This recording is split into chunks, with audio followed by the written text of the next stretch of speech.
Thank you for tuning into the live show. You know what time it is. It is your boy Genesis. It is currently 9:58 p.m. And of course, today is the 1st of May 2025. How are you doing this beautiful evening? Yes, y'all. I just got back from the gymnastics class. I took my daughter to gymnastics class. It was fun. She's doing really great with gymnastics. All right, with that being said, we have new updates here on the show. A lot is going on in the United States for sure. A lot is going on. And Apple CEO Tim Cook is saying that tariffs is expected to cost $900 million this quarter. Listen to this. Apple CEO Tim Cook is now saying, just now, that Trump's tariffs will add nearly $1 billion to Apple's costs for the current quarter. So that's nearly $1 billion in 3 months. Okay, that's then continue with the rest of the year. If tariffs continue as they are, things could even get worse. As U.S. manufacturing today posted the biggest contraction that we have seen in nearly 5 years. That puts you right back to exactly what we've been talking about, right? Those worst early days of COVID. But Vice President J.D. Vance stood up today and said this. I believe that a golden age of American manufacturing started 100 days ago. I think that the great American manufacturing comeback has begun, and the world has started to take notice. Meantime, manufacturing giant General Motors today said that the tariffs will cost them $4 to $5 billion over the rest of the year. And I spoke earlier today with GM CEO Mary Barra about the impact of the tariffs on GM. I know you've spoken to President Trump directly about the tariffs. When is the last time you spoke to him? And was it this week, post his most recent shift? And has he given you the confidence that this is it, that you actually know the rules of the game and they're not going to change again? Well, I spoke to the president when I last visited the White House, but I've been speaking to many members of his administration.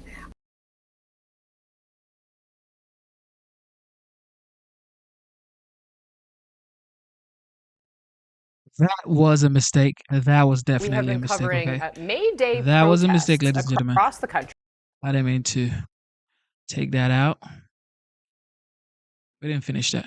Let's finish it up. Here we go. Is now saying, just now, that Trump's tariffs will add nearly $1 billion to Apple's costs for the current quarter. So that's nearly $1 billion in 3 months. Okay, that's then continue with the rest of the year. If tariffs continue as they are, things could even get worse. As U.S. manufacturing today posted the biggest contraction that we have seen in nearly 5 years. That puts you right back to exactly what we've been talking about, right? Those worst early days of COVID. But Vice President J.D. Vance stood up today and said this.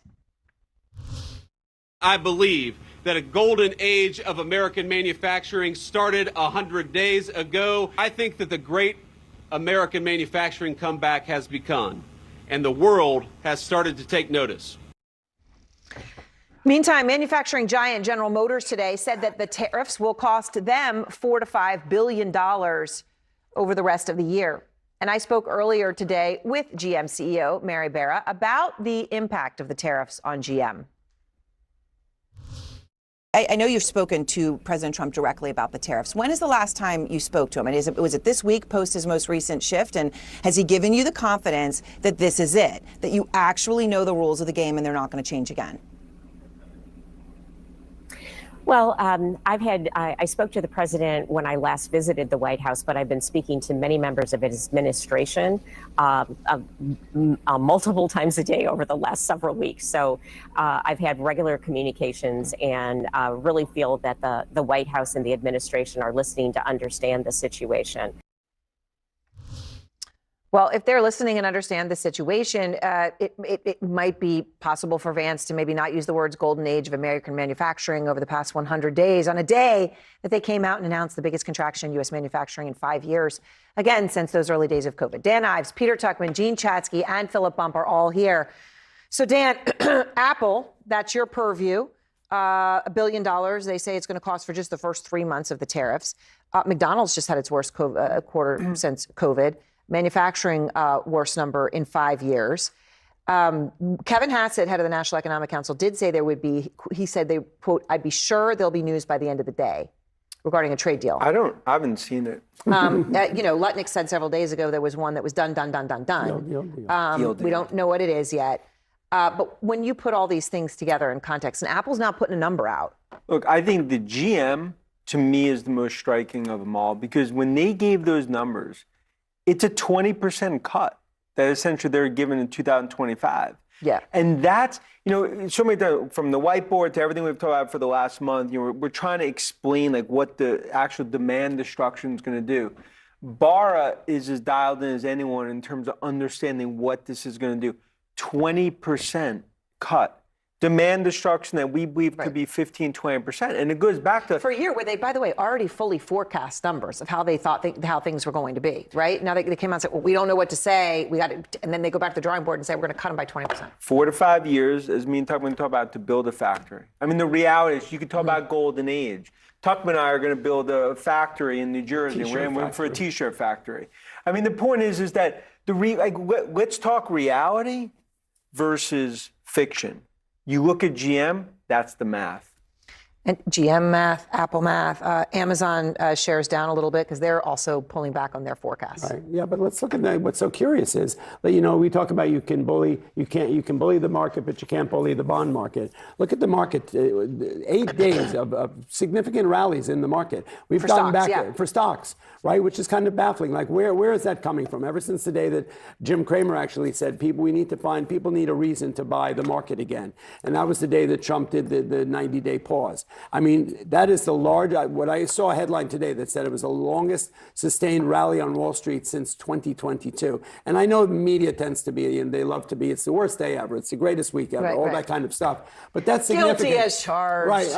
I didn't mean you. No, but the bottom line is that that's significant. So why are they buying the market now? Right? Is it that we were down to almost 20% earlier in April. Right now we're down maybe 11%. They don't want to be under invested in this month. Yeah. I mean, there's got to be a reason. Today we had hope. Well, what we talked about was that the bottom line is if we don't have a deal, then the potential of that is so dark. And what the deals look like when they have them. But again, boy, that cried wolf. Keep talking about deals. You don't see them when the deal's coming. You know what, though? Sorry, I'm getting one thing. I spoke to my Trumper on the floor of the exchange today and tried to explain how does he see this going on when we talk about that it's 3-4 years out or more for the factories. And he said, yes, but who's going to be building these factories? People are going to be put to work right away to build the factories, and that's the positive. That's the view that is so positive to them. All right, so he is fulfilling his promise. All right, and that's important. People and some of his supporters, they do see that he's fulfilling his. That's how they see it. Yes. Mary Barra today, though, Genie, when she's talking $4 to $5 billion, we were sort of drilling down to put a price on a car. Right. And we could quibble. She could quibble with the analysis. Patrick Anderson, who's been tracking this forever, said you could take an Escalade. It's about $8,000 for the tariffs. Now, maybe GM eats some of that. They can't eat all of that. Right. And on the other end of that is someone buying a car. That is a hell of a lot of money. This is why over the past few weeks, months, you saw so many people going into the market and saying, I'm going to do this now. I'm going to buy my car now. I'm going to buy my washer now. There is so much fear of the pain that this is going to inflict on the average American household. And there are numbers that we're looking at, averages, that this is going to cost the average household $3,800 this year. You just put that in perspective, right? We're talking about a country where 40 to 50% of people still could not cover a $1,000 emergency. A third of people have no emergency savings. I mean, this is paycheck to paycheck, and they're feeling this clothing, cars, you go to the grocery store, it's all the good stuff. It's cheese, it's coffee, it's chocolate. And people and just wait till the inventory and the price increases start to run down. But Philip, but we hear from we hear from Scott Bessent, sort of when he famously said, cheap goods is not the American dream.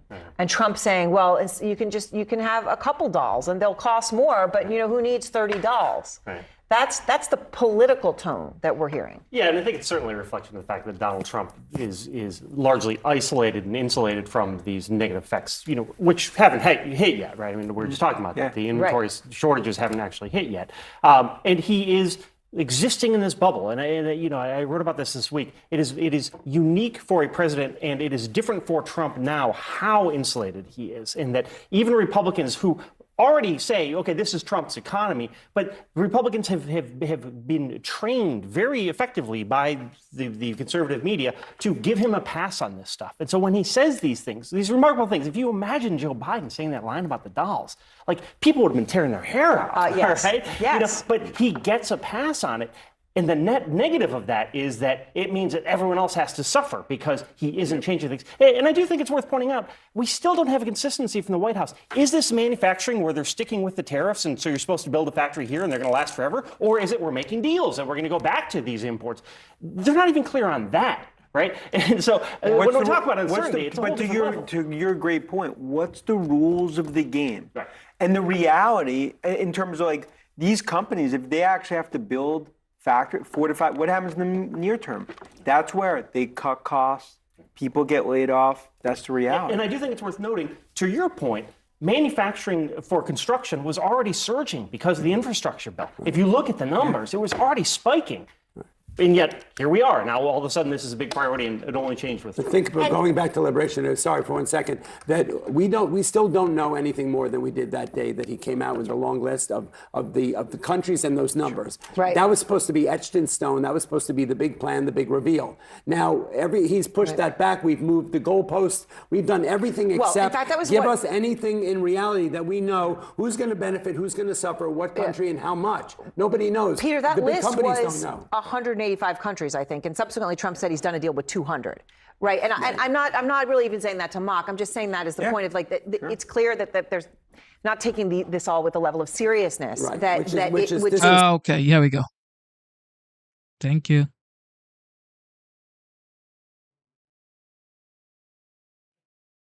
We have been covering May Day protests across the country, demonstrations against Trump administration policies, including on immigration. They are playing out across the United States. CNN's Danny Freeman is joining us from Philadelphia, Pennsylvania, clearly amid the crowd there. Danny, what have you seen? Yeah, Casey, frankly, today here in Philadelphia and across the country, a lot of lively crowds. We're right here in front of City Hall, and we're actually watching Bernie Sanders, who's been speaking at the microphone for a number of minutes right now. He has been rallying folks here. This event here in Philadelphia is sponsored by the AFL-CIO. He's been speaking very strongly in favor of unions, in favor of workers' rights as well. And then the past, I would say, 5 to 10 minutes, he's been returning to the refrain that we've heard him and Alexandria Ocasio-Cortez, the congressman from New York, speak about for a number of weeks now. He's talking about the perils and dangers of the oligarchy. And that really tells you, Casey, a lot about what the tone of these rallies have been, not only here but across the country. A lot of people here, not just to support unions and labor movements, but also a lot of people here clearly voicing their frustration at President Donald Trump and the Trump administration. I won't go too far out just because there's a lot of profanity on the signs here, but I'm seeing a lot of signs. I'm a history teacher. This is fascism. I'm seeing signs for due process. Stop Trump and stop the oligarchs. These are the kind of scenes that we're seeing, again, not just here in Philadelphia, but all across the country today in honor of May Day. I'll just tell you right now, there are a couple thousand people out here. This is a pretty big crowd when it comes to Philadelphia rallies. I've been to a number of them. Clearly, Bernie Sanders is one of the main draws here. And a lot of people were telling me earlier that the reason they came here is not just to support Bernie Sanders, not just to make their voices heard against the Trump administration, but also to show that they are here, they are not afraid, and they are willing to take to the streets specifically to make their voices heard when it comes to, again, protesting the Trump administration. So this rally, like I said, you just saw Bernie Sanders. He just walked up the stage.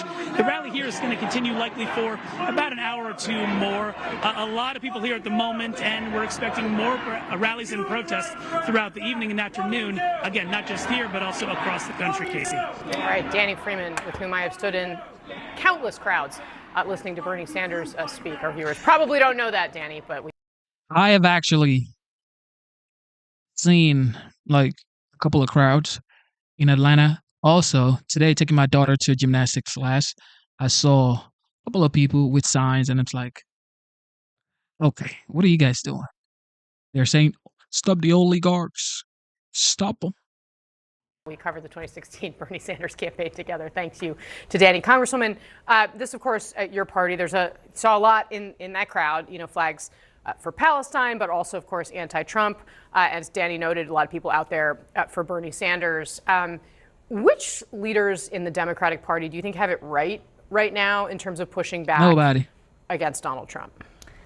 It's a good question. And I'll be honest, I'm really proud of House Democrats. I think that we have done a really, making sure that we're talking about all the issues, holding them accountable in the markups we're having for this budget resolution. I like to tell my constituents that we're playing zone defense, not man-to-man, right? So it's not necessarily each individual Democrat doing everything, but all together, we're pushing back on every front.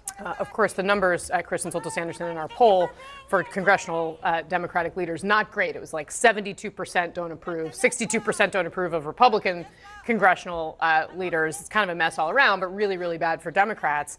This, of course, as one of the things that's a struggle for any party out of power, especially in the wake of a loss, is finding a messenger, especially in our celebrity-driven politics. I want to show you something. Wes Moore, who's a much talked about potential 2028 presidential candidate, the favorite of George Clooney, we learned when George Clooney talked to RJ Tapper.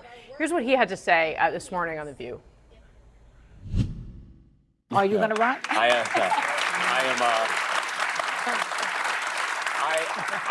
am not running. You're not? I'm not running. It's saying that. You're saying that for sure? I'm not running. He's saying he's not running. Do we believe him? That's the thing you have I mean, run if you want to run. I mean, there's no way, bro. to say. Right. I was going to say, Barack Obama said it before he ran in 2008. Not running now. But I'm fine if they all wait and nobody runs. We keep showing footage of those protests. When you're an old hippie, the 1960s never end. And that's what you see when you see these Democrat they protest for the same reason college kids like keg parties, because it's cheap fun. And so I hope they keep doing it. Independents hate protests. They hate Hamas. They hate Bernie Sanders. Bring it on. I do think that Democrats are in a tough spot right now because their own voters are saying we want more aggressive pushback against the Trump administration. And when you're the party out of power, what does that look like? Does it look like more aggressive tactics? Does it look like an ideological move to the left to fire up the base? These are the challenges any party out of power is trying to sort through, and Democrats really are. Messy right now. Crowds are gathering across the US right now, with many anti-Trump protesters marking May Day. These are the scenes here in Seattle, Washington, and there you can see people gathered with banners. And also, we can see scenes from Atlanta, Georgia here. Outside the state capitol, just in front of you there, you can see above the grass as they mark May Day. Earlier, thousands marched in Chicago. This all stems from a movement which sprang out of a Reddit forum called 50501. The group has held numerous protests in recent weeks. The family of deportee Kilmar Abrigo Garcia appeared at the demonstration in Washington a little earlier. Well, meanwhile, the Trump administration is reportedly considering sending migrants to countries such as Libya and Rwanda. Multiple sources tell CNN the proposal was discussed with Libyan officials this week. The sources add similar conversations have occurred with officials in Rwanda. Priscilla Alvarez has the latest. The Trump administration is considering sending migrants to countries like Libya and Rwanda. It's part of a concerted effort by the administration to send migrants to other places, including those that aren't their own. Now, the conversations, we're told, in the cases of Libya and Rwanda, center on migrants with criminal records. We're told that this was a proposal that was discussed with Libyan officials this week, and that there have been conversations recently regarding Rwanda and with Rwanda as well.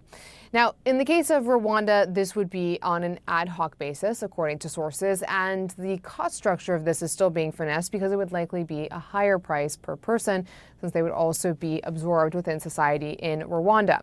The conversations, however, regarding Libya go a step further, with some Trump officials hoping that they can enter into formal negotiations with Libya for what's known as a safe third country agreement, essentially allowing the U.S. to send asylum seekers apprehended at the U.S. southern border to Libya. Now, it's unclear what nationalities they would be willing to accept, but the United Nations has raised alarm over human rights abuses in Libya in the past, and all of this would likely face legal challenges in the United States. The administration, of course, has previously tried to enter into safe third country agreements in the first Trump administration, and they've already faced legal challenges in this administration in sending migrants to third countries. A federal judge in that case temporarily blocking the administration from sending migrants to other countries if they are not provided notice ahead of time and given an opportunity to contest. But again, the administration looking at all of these options as they push for migrants to be removed from the U.S. Priscilla Alvarez, CNN, Washington. Thank you for tuning into the live show. You know what time it is. It is your boy, Genesis. Okay, Elon Musk. Okay, Elon Musk. Ladies and gentlemen, this man never leaves the news media. Does he? I don't think he does. Anyway, let's see what he's talking about. He was interviewed by Jesse Waters today, and he was interviewed alongside the DOGE team. So we're going to check that out real fast. Tonight, our exclusive look into DOGE. Elon Musk was nice enough to invite us into the Eisenhower building last night to sit in on his weekly... This man right here. He's having so much fun. That's something I could tell you. And he's rich. He's rich and having so much fun, y'all. Tonight, our exclusive look into DOGE. Elon Musk was nice enough to invite us into the Eisenhower building last night to sit in on his weekly 10 p.m. DOGE meeting. Yeah, they usually meet at 10 o'clock. I'm almost in bed by then. We met the whole crew, even big balls, and they showed us how DOGE really gets done. We sat back, listened, and we learned a lot, and we hope you do too. Here's part one of our exclusive interview. Elon, thank you so much for bringing us into the meeting here. I'm going to do something no anchor ever does. I'm not going to talk. What? For as long as possible. You're talking right now. I'm going to let you run your meeting, and then I'll interrupt when I'm bored. So take it away. So, like a board meeting? Like a board meeting. Exactly. All right. Well, I guess we normally go around the table, say what do we get done this week? Want to go this way? Sure. No, we start with you. Sure. So actually, a lot of great work at the Treasury this week. One of the crazy things with regards to the Treasury is that when a payment is made, and the computers at the Treasury actually pay about $5 trillion per year, like crazy amounts, there was formerly not a budget code on there. So if a payment was made, you didn't know actually what it was for. It could have been for anything. Yeah. There was a $4 billion COVID fund in the Department of Education, and there was no receipts required, so people could just draw down on it. And when people looked into it, this wasn't us, this was before us, they found that money was being used to rent out Caesar's Palace for parties, rent out stadiums, et cetera. And so the one change that DOGE made with the Department of Education is we had the simple requirement that if you draw down money, you must first upload a receipt. That was the only change that was made. You must upload your receipt. And upon doing so, yes, nobody drew down any money anymore. Yes, but we didn't say that we'd check the receipt. You could send a fake receipt. You could send a picture of your dog. Anything. Anything. And but as soon as we asked for anything at all, suddenly the requests were like, oh, we don't need it anymore. Huh, that's interesting. They were renting Caesar's Palace. Yes, they were like basically partying on the taxpayer money. Stadiums. Oh my goodness. Yes. Leasing stadiums. Leasing stadiums. Oh yeah, that's for what? Yeah. for parties, basically. For parties? Yes. That's a big party. It's a big party. You'd think if you were stealing, you'd start small. They do start small. But then what happens is over the years, so generally the fraud starts out small and they try to hide it. But then year after year, if nobody stops the fraud, it gets more and more brazen. And every year it gets bigger until they're literally renting out stadiums. What's that, $1 million to rent out a stadium? Fraud in flagrante delicto, okay? We're talking at scale. This is driving me crazy. Oh, yeah. When you find these things, do you guys get mad? Or you're like, yes, I got one. How does it make you feel? It's so common. It's so common. You're like used to it. I mean, you just get so numb to it. Unfortunately, you get, like the 100th time you've heard it, it's hard not to get a little numb. Yeah. You know, but and by the 200th time, you're like, well, okay, it's just another day at the office. We checked, is the Small Business Administration giving loans to dead people over the age of 120? The answer was yes, and it was around $330 million in total. So people with a birthday that could not possibly be real. Yeah. Meaning they're over 100. They're 115 years old or older. The oldest living American is 114. So it's safe to say if anybody is in the system as 115 years or older, that is fake. So just by sharing a database and looking at Social Security numbers that showed that at the time of the loan, they had listed as over 115 years old, or actually under 11. We didn't even check for under 18. Babies and dead under 11 years old. That's pretty clear. Babies right? and dead people were getting loans. That was $660 million. And also people with birth dates in the future. What does that mean? Well, in one, I mean, I think the birth date. I think in one case was like fetuses were getting loans. No, not even. No, really, sort of you're talking about like your great grandchildren, like with the birth date, like I think it was like 2165. So more than a century from now was the birth date. George Jetson was getting paid. Yes, because your birthday is in the future, like the far future, not like next year. Right. And this is either fraudulent or we have your birthday wrong. It's either a typo or someone stealing. Which is it? Yes. Right. Yes. You should at least ask, which is it? Do you guys feel you're getting justice and accountability? One of the, I think, extreme examples of non-accountability in some cases has occurred at some of the small agencies. I think the Inter-American Foundation, IAF, is one of the agencies we visited where, they get $50 million a year, congressional money, to give grants. These are things like, alpaca farming in Peru, improving that's a real example. Yes, that's the real description. Improving the marketability of peas in Guatemala. Really? Fruit jam. Yes. What? Yeah. So you might expect, in the private sector, a nonprofit to give, 80 to 90% of their money to grantees. In the case of IAF, that was 58%. So the other half goes towards management, travel. What we're find exactly, I mean, to Ethan's example is that even if you agreed with supporting alpaca farmers in Peru, well, actually, most of the money never made it out of D.C. Mm-hmm. It's going into the pockets of people in the neighborhood. What percentage? And didn't even get to Peru. Right. So what percentage do you think doesn't even get to the destination it's supposed to?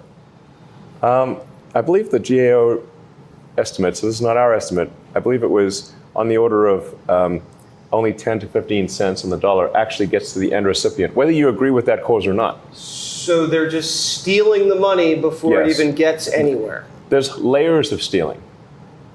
So there's the first layer of stealing, second layer of stealing, third layer of stealing.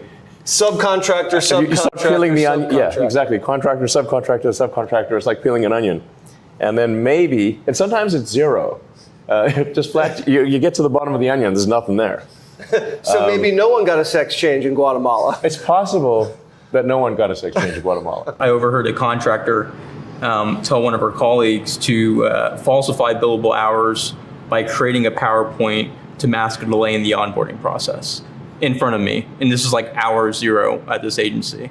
And so, I mean, this is just a common theme that you take a look at these contracts, you take a look at these grants, and it's veiled in noble rhetoric. You know, it's at the top level. It sounds good. Yeah, it sounds amazing. And then you actually just follow what are the funds actually doing? Or send us a picture. Exactly. And the send us a picture request is incredibly good. Like Pixar, it didn't happen. And then they're like, and it wouldn't be that hard to just, frankly, they could search for some fake pics on the internet or get AI to generate the pics, but they don't even bother doing that. So you caught them cold billing fraud. Oh, I caught them, her advising her colleague to do this because it takes a few days to onboard. So that is being investigated right now. Yeah, I mean, generally, like these programs, these grants are going to be like along the lines of save the baby pandas. And it's like, well, of course, who wouldn't want to save the baby pandas? And you know, in some cases, they've got a show panda, which they will trot out for special occasions. In a lot of cases, they don't even have a show panda. No panda. There's not even one panda, because we asked for pictures, and we don't even get one panda. And it's like, well, that's a lot. You know, what does $1 billion get you? Does it not even get you one panda? You really want to see a baby panda? Yeah, like the Ebola money. We're like, okay, well, we agree with, like, we shouldn't have Ebola, you know.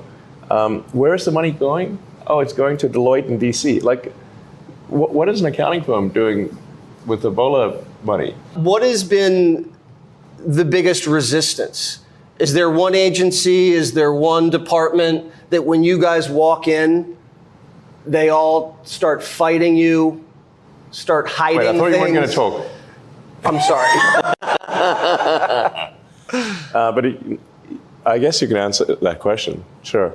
I mean, yes, we've certainly had some battles. Battles. Yeah. I mean, who should talk about Yusuf? Nate. Yeah. Okay. Yeah. So Jesse, there's an agency, a small agency called the United States Institute of Peace. It's definitely the agency we had the most fight at. We actually went into the agency and found that they had loaded guns inside of their headquarters. Institute for Peace. I mean, any given company, any given organizational name is going to kind of be the opposite of the title. Right. Yeah. Yeah, and so it was by far the least peaceful agency that we've worked with, ironically. Of course. Additionally, we found that they were spending money on things like private jets, and they even had a $130,000 contract with a former member of the Taliban. This is real. We don't encounter that at most agencies. Yeah. What was the money going to the Taliban for? So it was a contractor. They received $130,000 for generic services. And to Elon's point, there was not actually a clear description of what the contractor services were for. But was it for opium? Unclear. Or weapons? Or nothing. Or nothing. or a bribe. Or nothing. And you naturally have to ask the question, well, how did we get here? Like when the country was founded, there were only 4 agencies. Today there are over 400. So there's been a 100x increase in the number of agencies since the founding of the nation. And thanks to President Trump, he's now signed 2 executive orders to start to reduce the number of agencies in the government, and the Institute of Peace was one of them, which is why our team went in to try and understand what was going on. And that's when we found all of the craziness, like the weapons in their armory. We found the payments to the Taliban. Okay. Oh, yeah.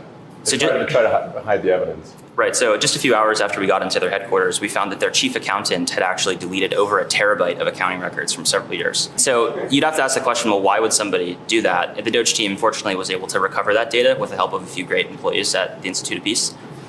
And I think the most troubling thing was they received $55 million a year from Congress, and any money that went unspent, instead of returning that to Congress, they would sweep it into a private bank account, which had no congressional oversight. And that's what they would use to fund things like events at their headquarters and the private jets. And so I think it's a great example because most Americans don't know what's going on at a lot of these smaller agencies. And this is, I think, the most extreme case of some of the wasteful spend that we're finding. So the agencies are hiding money from you. They're sending it to the Taliban. They have loaded weapons in the department buildings. At the Institute of Peace. At the Institute of Peace. Yes. That's right. So this is a cover-up when you guys roll in. This one, yes, a cover-up. Yes. It's a cover-up. They did delete a vast amount of financial information. That's really a definition of a cover-up. Isn't that illegal to delete evidence? Yes. Shred documents? It is. It's certainly illegal to delete accounting records that that Congress would certainly want to know where the congressionally appropriated funds are going from taxpayers. When you catch them going Hillary style on their computers, do you refer this to the Department of Justice? Oh, God. In this case, we did refer the evidence in the accounting example to the FBI and DOJ, and we were proud to do that. So yes, we did. Resistance has shown up in some very surprising places. So, for example, the famous fork in the road email, the deferred resignation program. So this was a program where you could resign from the government, collect pay and benefits for the next 8 months. Probably the most attractive separation program ever in human history. And the resistance actually came from the outside, with people saying this is a trick. And I heard somebody refer to it as an apple with a razor blade. And no, this was just a really juicy apple, caramel dipped apple. It was that good, but people were talked out of taking it. And now what started to happen is we did have about 80,000 people take it, and now those folks who did take it are on the beach, or they've moved on to a new job, and they're still getting paid. And so now we're starting to offer Fork 2 and Fork 3, where people can see that someone's eaten this apple and it was actually really tasty and good for them. Is DOGE just getting started? This is a long-term enterprise. It's a long-term enterprise because if we take our eye off the ball, the waste and fraud will come roaring back. They can DOGE when Democrats get back in power. Yeah. Well, I think some of the things that, like, we're trying to have it be such that the funding is removed, so the grants are gone. So there's a lot of work required to restart the waste and fraud, and that will at least slow it down. Click here to subscribe to the Fox News. That's just wow. Elon Musk saying, you know what? We're going to make sure it is so hard to commit fraud in government. That's straight up gangster. All right, here we go. Part 2. We're back. Part 2. The exclusive interview with Elon Musk and the DOGE boys. They took us inside the caves of bureaucracy. Watch this. We heard about a cave. We had federal workers working in a cave.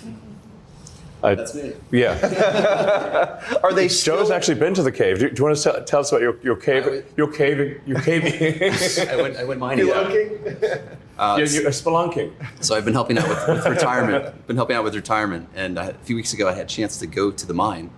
And so I took a golf cart through security down into the side of a mountain and entered, daylight left, and I entered this whole space of caverns and roads. And we get to a metal door, and I open it up.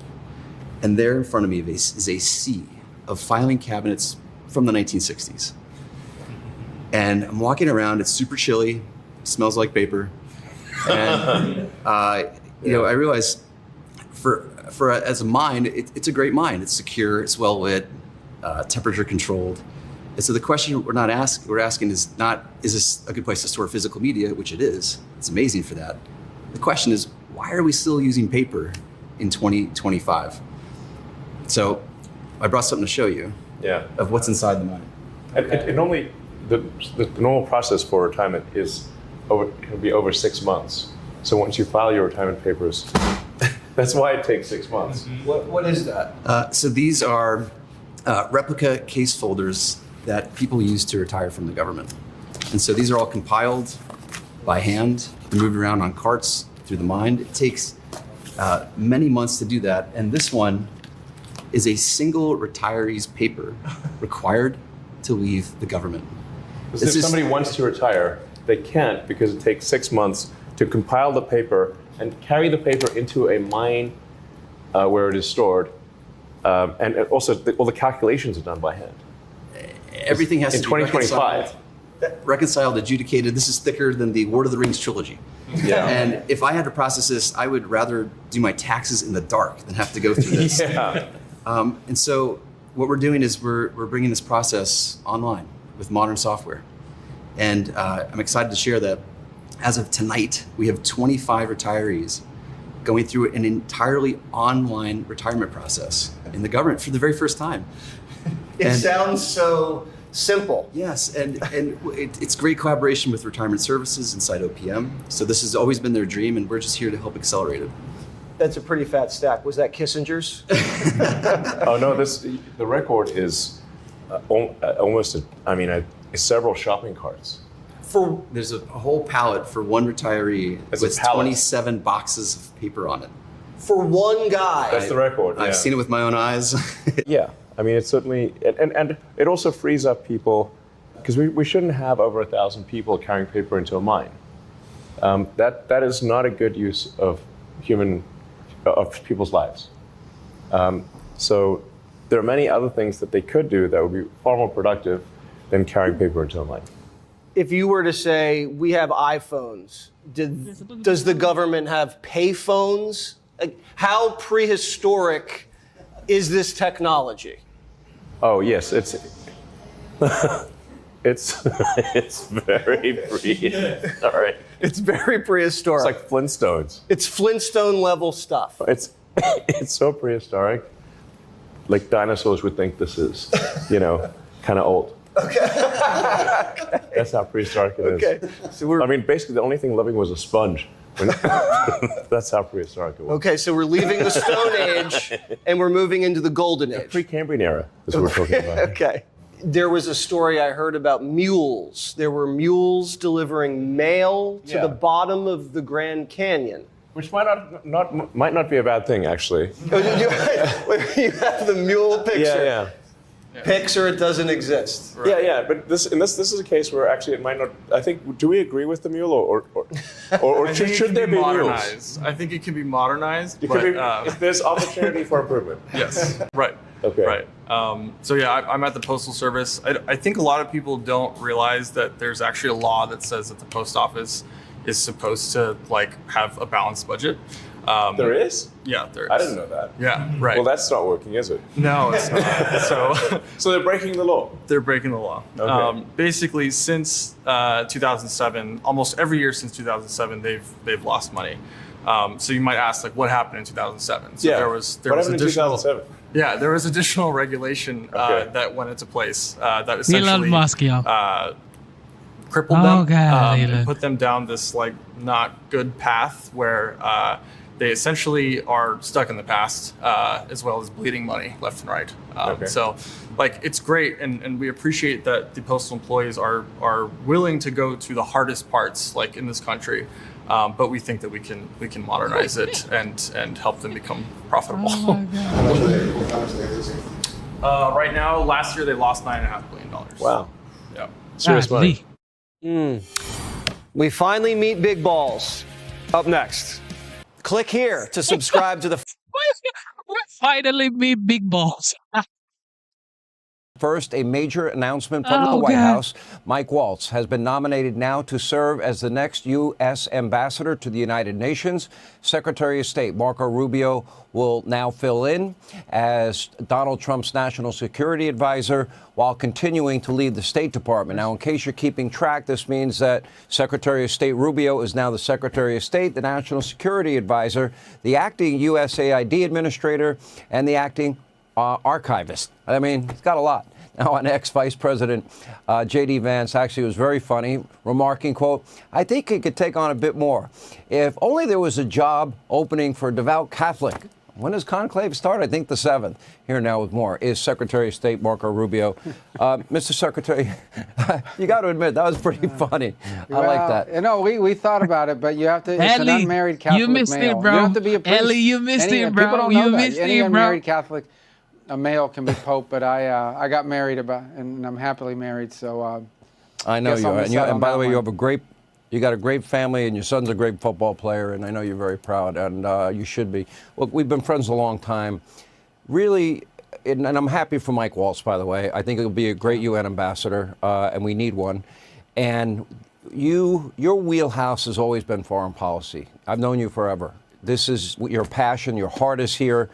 These are consequential times. We've got Europe, we've got Russia, Ukraine, we've got the Middle East, we have Iran, and then we have this, our number one geopolitical foe, China. Let's start in Europe. Let's start with Putin. You said this week may be the deciding week for him. Clearly, the minerals deal yesterday was a big win for the president and the White House. Where do we stand with Putin?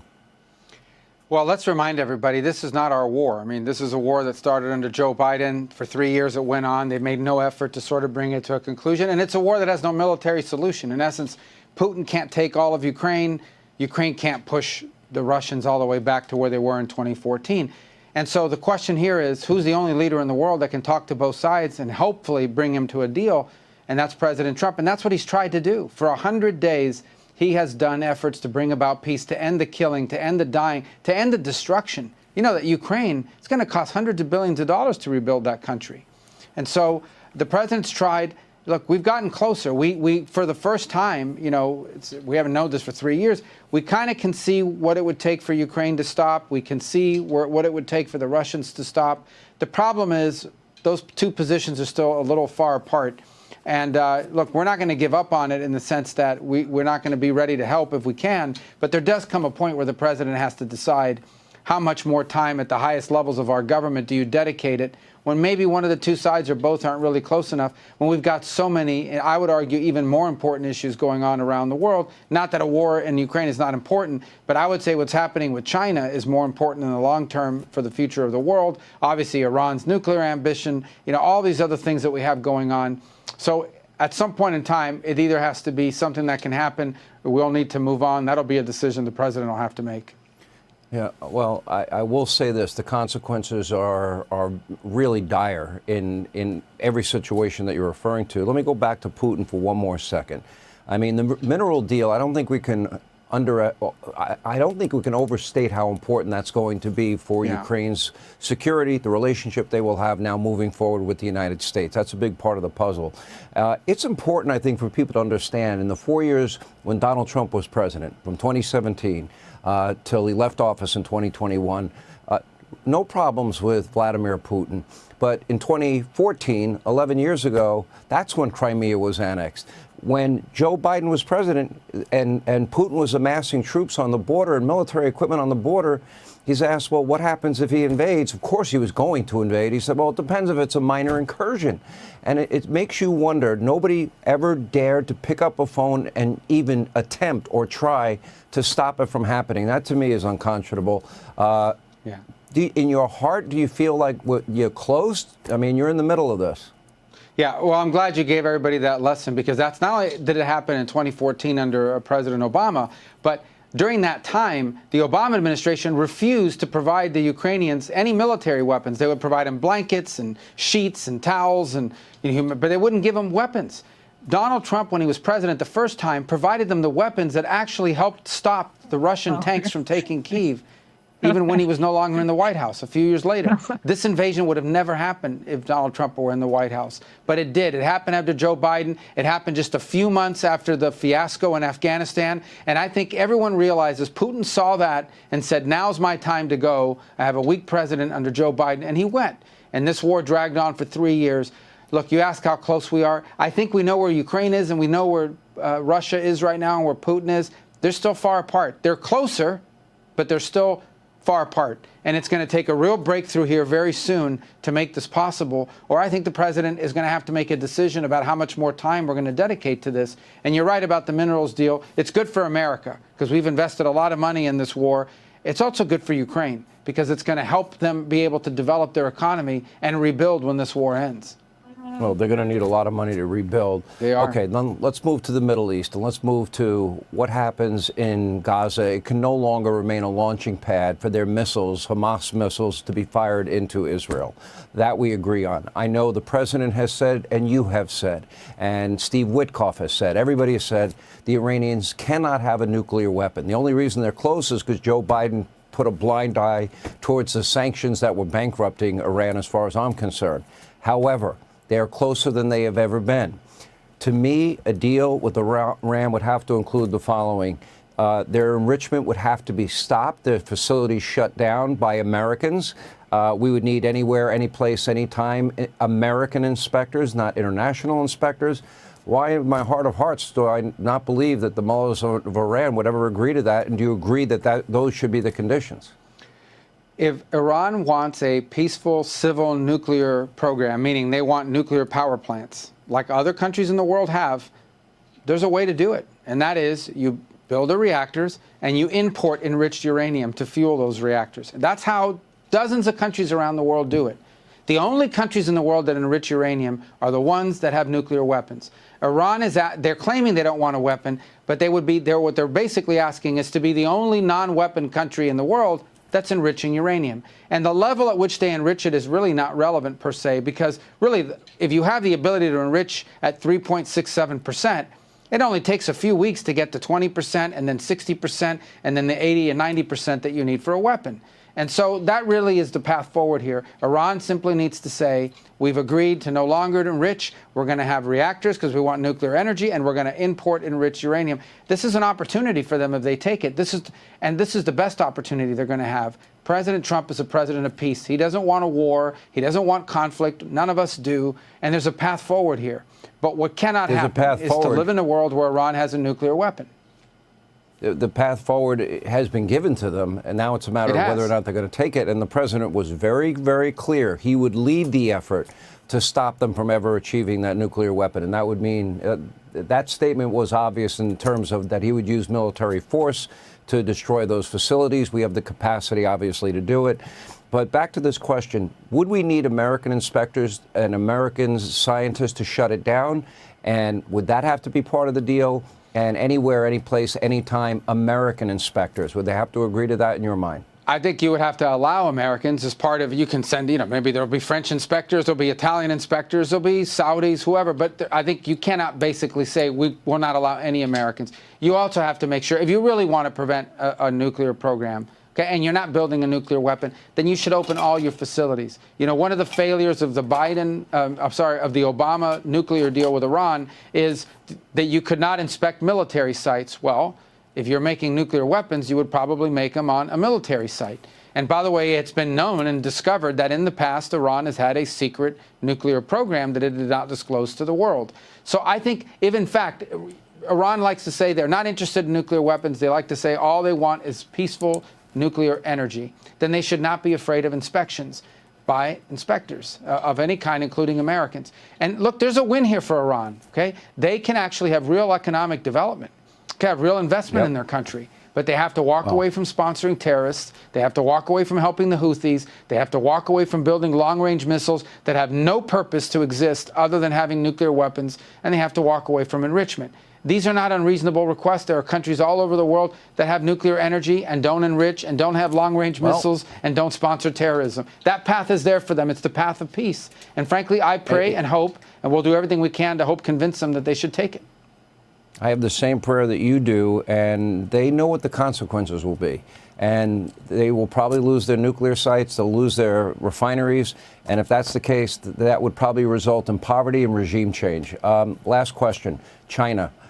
You're right. I view them as you do as our top geopolitical foe. Things seem to be heated in public. Are there any things going on behind the scenes that give you some hope that hopefully, for example, on trade and tariffs, we can come to some type of agreement? Because they put tariffs on basically every American product, and it's just they've been ripping us off forever. They have. They've been ripping off the world. And look, yes, there's efforts. You can see that, look, this is hurting the Chinese economy. People forget that the factories where all these shoes and shirts and clothing and all that stuff that comes from China, those are all Chinese jobs. When they say that the containers, that the factories are not going to be sending things to America, that means they're out of a job. This is hurting the Chinese economy badly. I think there's two questions. Can we reach some sort of short-term accommodation with them?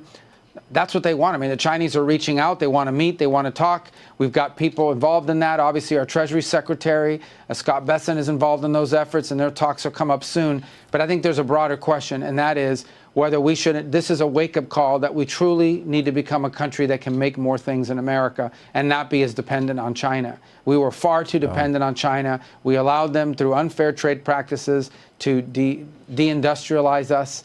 And to use not just tariffs, but non-tariff barriers, currency manipulation, dumping. We've allowed them to use all of those things. Intellectual property theft. Stealing intellectual property, and really left us deindustrialized as a country and heavily dependent on them. That's a very dangerous place to be, and President Trump is taking it on, and he's doing it now because it needs to be done now. It cannot wait any longer. 2 more years in this direction, and we are going to be in a lot of trouble, really dependent on China. So I do think there's this broader question about how much we should buy from them at all. moving forward. Well, Godspeed, Mr. Secretary. These are consequential and transformational times, and you're right in the middle of all of it. And we wish you the best for the sake of the world. And I hope some of these people understand the seriousness of the president. Sometimes.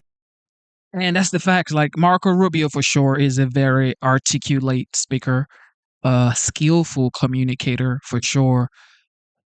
But most people are like, well, Iran, why are we trying to get them to not have nuclear weapons?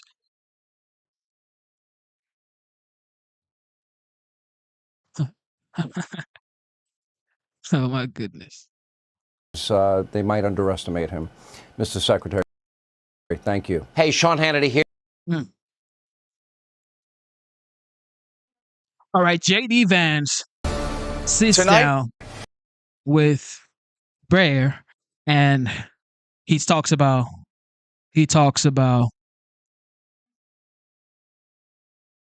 what's his name? What is this guy's name?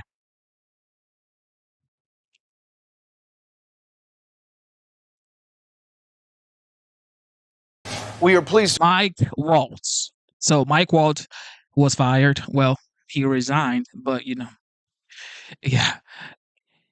Now he has been nominated or tapped by the United States president as the United Nations ambassador nominee.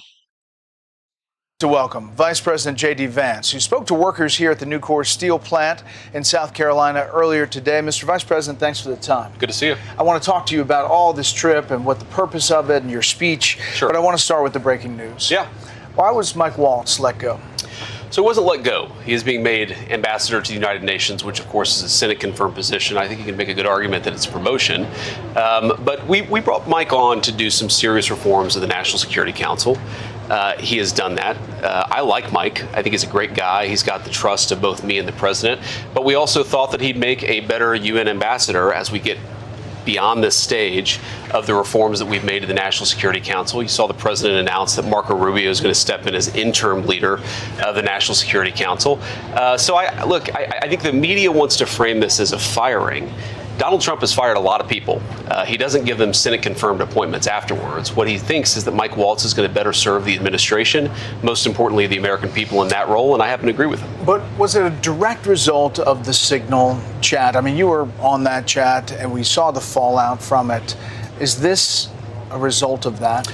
No, it's not, Brett. I mean, look, what we came into the administration, and of course the president in his first term had some serious issues with the National Security Council. He said, Mike, you need to go in here, fire, frankly, a lot of people who aren't loyal to my agenda, who we think aren't even loyal to the American people, bring in the right collection of people to actually make the National Security Council function. And Mike has done that. And now it's time for Mike to do something else because he's done the job that I think he was asked to do. If the president wanted to fire him over the Signal thing, which, by the way, was a total nothing burger of a story, he would have just done it. But he actually decided it's better for Mike to be in this new role. He's given Mike the new role. That's it. So what is the message to allies around the world? I mean, is Pete Hegseth safe as Defense Secretary? Are there other changes coming? Well, again, I think certainly yes, Pete Hegseth is safe, and I think our cabinet secretaries, you saw yesterday the president, they're all doing a great job. On Pete in particular, I think the thing that is most underappreciated about Pete Hegseth and the great job that he's doing is we came in with the military with a serious morale problem. Recruitment and retention goals in most of the major services were way off. Pete has brought a certain esprit de corps. I think the leadership style has inspired a lot of people to join the military. We're now exceeding our recruitment goals. So yes, we've got total faith in Pete, but even the question, Brett, I think betrays a certain misunderstanding of what the goal here is. Mike Waltz is being moved from one administration job into a separate administration job where he has Senate confirmation. That's not, I think, what it's being framed as. That's the president deciding a guy who's a very good guy in Mike Waltz could do a better job at a different role. And he's going to fight for him in the Senate. Of course. Yeah. Yeah, we fight for all of our nominees. Yeah, I think we actually got all of our nominees through. You did. You recorded your skepticism about launching a military operation against the Houthis on that Signal chat. You were kind of overruled, if you will, about those concerns from the Defense Secretary and the National Security Advisor. And that open-ended bombing has entered its 48th day, 48 straight days of U.S. bombing. What does that say? Is the U.S. prepared to strike Iran based on what we're seeing with the Houthis? Let me say a couple things, Brett. First of all, if you go back to when those messages were leaked, what we were doing is having a private strategic conversation about how to message this to the American people. It's always important to explain what you're actually doing, how to ensure that some of the, frankly, our allied countries that are underspending on their own defense are actually carrying some of the burden. That was a concern that I raised about this particular operation. But I wasn't overruled. What happened is the president. I'm sorry, no, it's fine. But the president. They expressed concerns that they won the day as far as the policy. No, I think the president had made his desires clear, and our job is to implement it. And of course, part of implementing it is you talk about how best to do that, about when to actually launch a strike and so forth. And that's what the Signal chat revealed. And frankly, I thought it reflected well on me. I'm obviously biased about myself, but about Mike Waltz and Pete Hegseth, that we were deliberating how to implement the president's agenda. I think that's what a good national security team should do. But you asked about the Houthi campaign. I mean, I think, we're already seeing signs that the Houthis are saying no mas. They've been bombed. They've recognized that there are serious consequences to firing on American and other ships. And I actually think we're in a good place for the Houthis to stop attacking civilian vessels, to go back to doing whatever it is they were doing before they were attacking civilian vessels. And I think that if that were happening, then this bombing campaign would be over the next day. You hear the criticism, though, from libertarians, from the left, that this is the new Vietnam. This is 48 days of bombing. People in the middle of the country may not know that we're in the middle of a hot war with Yemen. What do you say to that? Well, not with Yemen, with a terrorist organization Inside Yemen that has been firing on American ships. And I think that people, want to compare this to Vietnam. Come on.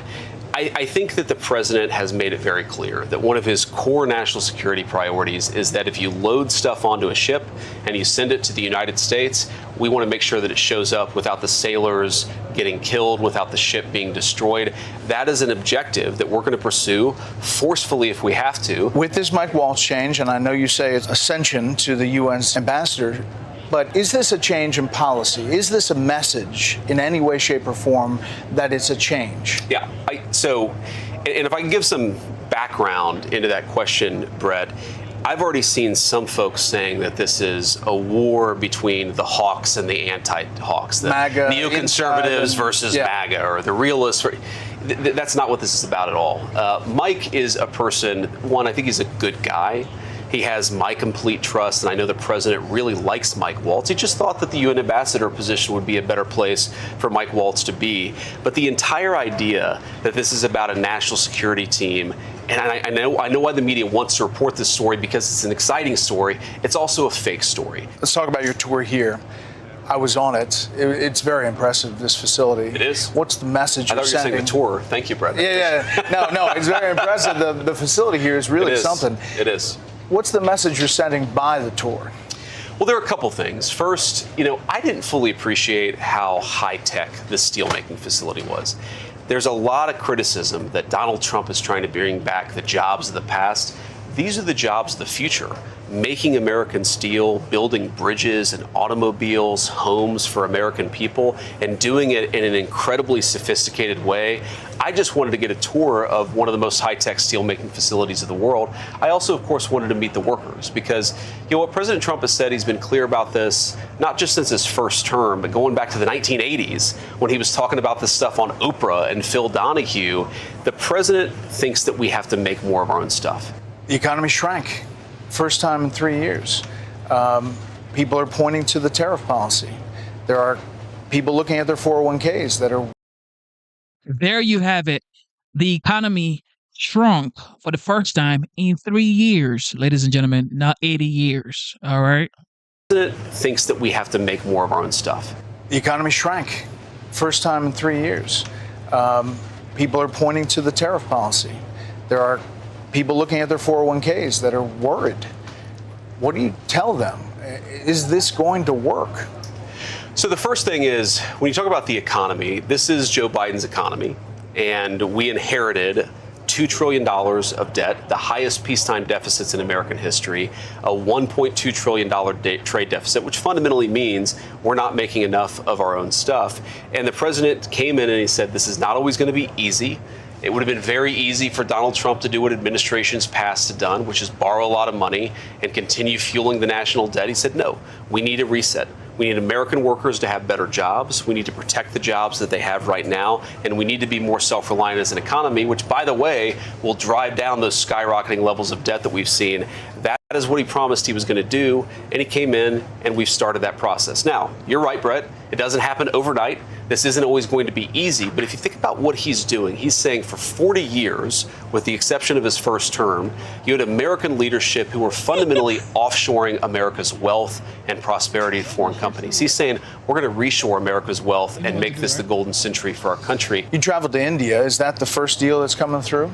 I don't know if it'll be the first deal. I think it'll be among the first deals for sure. Pretty soon. The president, look, we've got negotiations with Japan, with Korea.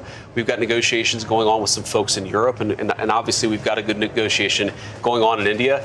What the president has said is we just want to rebalance trade. So some of the conversations I've had in India, for example, I think most Americans may not know, may not appreciate this. We have great agricultural products. Our farmers are making great things. But the Indian market is effectively closed off to American farmers. So what that means is that makes American farmers and American consumers more reliant on foreign competitors to grow the food that we eat. What our India deal will do fundamentally, I think, is open up India to American technology. It'll open up India to American farmers. It'll create more good American jobs. And it's the kind of trade deal that Donald Trump loves. He's not anti-trade. He's anti-unfair trade. He's anti the kind of trade where foreign competitors take advantage of us. The Indians, let's be honest, they've taken advantage of us for a very long time. Modi, the prime minister, is a tough negotiator, but we're going to rebalance that relationship, and that's why the president's doing what he's doing. You worried about India and Pakistan? Well, sure. I'm worried about any time you see a hotspot breaking out, especially between two nuclear powers. We've obviously been in close contact with our friends in India and Pakistan. Our hope here is that India responds to this terrorist attack in a way that doesn't lead to a broader regional conflict. And we hope, frankly, that Pakistan, to the extent that they're responsible, cooperates with India to make sure that the terrorists, sometimes operating in their territory, are hunted down and dealt with. That's how we hope this unfolds. We're obviously in close contact. We'll see what happens. The president was in the Vatican, had this iconic image talking to Volodymyr Zelensky in those two chairs and huddled down. A much different scene than when he was last in the White House, as you well know. Where do you see that? Is that going to come to fruition? Well, I think, first of all, we have to give the president some credit here because there was a really big breakthrough and hasn't gotten that much coverage. But for 3 years, these sides have fought. And each of them has said, no peace, we're going to fight until the other guy is basically knocked out. What we've seen now in the last couple of weeks is each side has put down, this is our peace proposal. The Ukrainians did it, the Russians did it. And now I think the question is to see whether we can actually find some middle ground here for these guys to bring this conflict to a close. I really don't believe that any person, of the 8 billion people in the world, I don't think anybody could have gotten this deal done other than Donald J. Trump.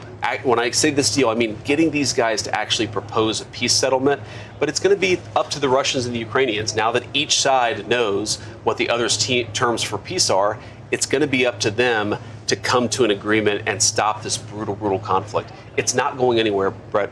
It's not going to end anytime soon. And I think for the Ukrainians, yes, of course, they're angry that they were invaded, but are we going to continue to lose thousands and thousands of soldiers over a few miles of territory this or that way? I hope both of them come to their senses. And if they do, it will be because Donald J. Trump, I think, brokered one of the great peace deals of the 21st century. I mean, you got the minerals deal. You got that signed. So you're optimistic. Can I say optimistic? Look, I am optimistic, but it is ultimately, it's hard to say confident because the Russians and the Ukrainians, they're the ones who have to take the final step. We got them talking. We got them offering peace proposals. We got the minerals deal done. I think we're in a place where they've got to say, we're done with the fighting. We're done with losing thousands and thousands of young people. We're done with this. But only Russia and Ukraine can make that decision. That's not something even President Trump can do for them. Mr. Vice President, stand by. Hey, Sean Hannity here. Shout out to J.D. Vance, ladies and gentlemen.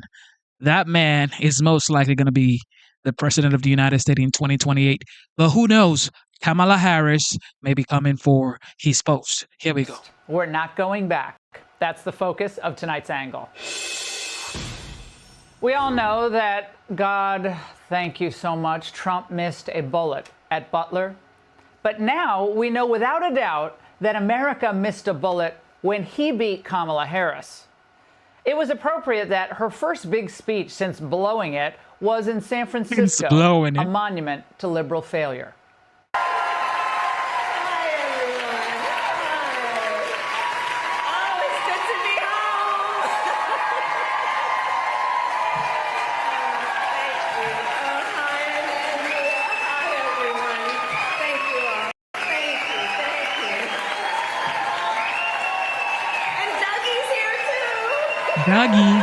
Dougie's here too. Dougie. This is such an embarrassment. And the Democrats who have real power, they know it too. But they don't care. The Kamala show never got good reviews. Going back to the 2020 primary, they all knew she was always a problem, never a solution. And the words written in the liberal Atlantic ring as true today as they did in the fall of 2023. Ease and confidence have not been the prevailing themes of Harris's vice presidency. Her first year on the job was defined by rhetorical blunders, staff turnover, political missteps, and a poor sense among even her allies of what exactly constituted her portfolio. Within months of taking office, President Joe Biden was forced to confront a public perception that Harris didn't measure up. And she never did, including last night.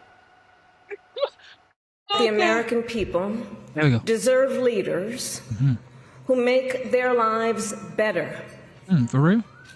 And make our country stronger. You were just the vice president for 4 years, the Baldazar for like, what, 4 years? Like 90 days ago, 120 days ago, you were the vice president of the United States. Now you're here saying the people deserve, Americans deserve a leader that wants to take care of them. Did you take care of us, Kamala? You were the first woman vice president the United States has ever seen. Nobody actually remembers that Kamala is the first woman vice president the United States has ever seen. That is Guinness World Record. That is a record breaker right there. But nobody actually, because she didn't do anything significant.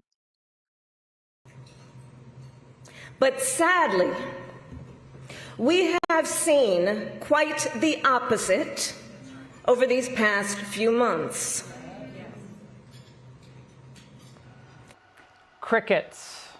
But she kept on, mightily trying to recapture her fleeting political moment from last August when she described the pace of Trump's agenda. What we are in fact witnessing. Is it Pakistan? Kashmir. Okay. So there was an attack in Kashmir, and J.D. Vance is literally traveling to India, talking to these world leaders, finding ways to end wars. He was present in the meeting with Zelensky, and you saw the way he literally took charge. He said, "Have you ever said thank you?" Kamala Harris said she was the last person in the room when Joe Biden made tough decisions. And we saw all the tough decisions he made. Afghanistan, the border, Ukraine war, Russia, the economy, inflation, prices. Is being used for the swift implementation of an agenda that has been decades in the making. An agenda to slash public education. An agenda to shrink government and then privatize its services. All while giving tax breaks to the wealthiest among us.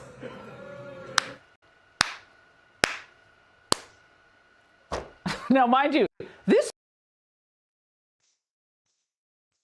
Yeah, it suits her right. That's all she needs. Clap for her, ladies and gentlemen, because godly. Now, mind you, this was her crowd. They paid to be there. And they didn't exactly give her a hero's welcome. Again, the Kamala problem.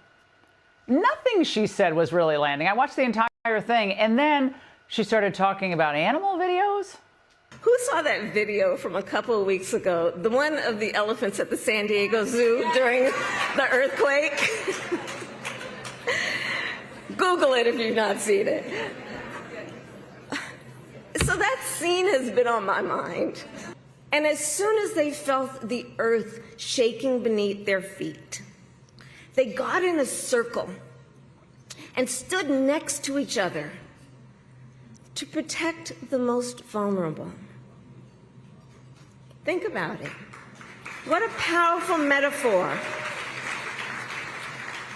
Because we know those who try to incite fear are most effective when they divide and conquer, when they separate the herd. But in the face of crisis, the lesson is don't scatter. Okay. Unheard. Now, if we want to keep that strained metaphor going, that's Kamala being trampled by her own incompetence, or maybe bad writers. First of all, elephants protect their young, and her party's policies endanger our young from womb to tomb. Oh, God. First, abortion on demand. They might not even survive. Then, terrible schools, teachers' unions. Then, dangerous streets, bad, permissive on crime policies. Trans surgeries, pot legalization. Then, when the kids grow up, they can look forward to offshore jobs, communities with more criminal aliens, more drugs from open borders, and flatlining wages. Harris's party, they thrive off of dividing the American herd, our nation, by race, sex, ethnicity, country of origin, into classes of victims instead of patriots.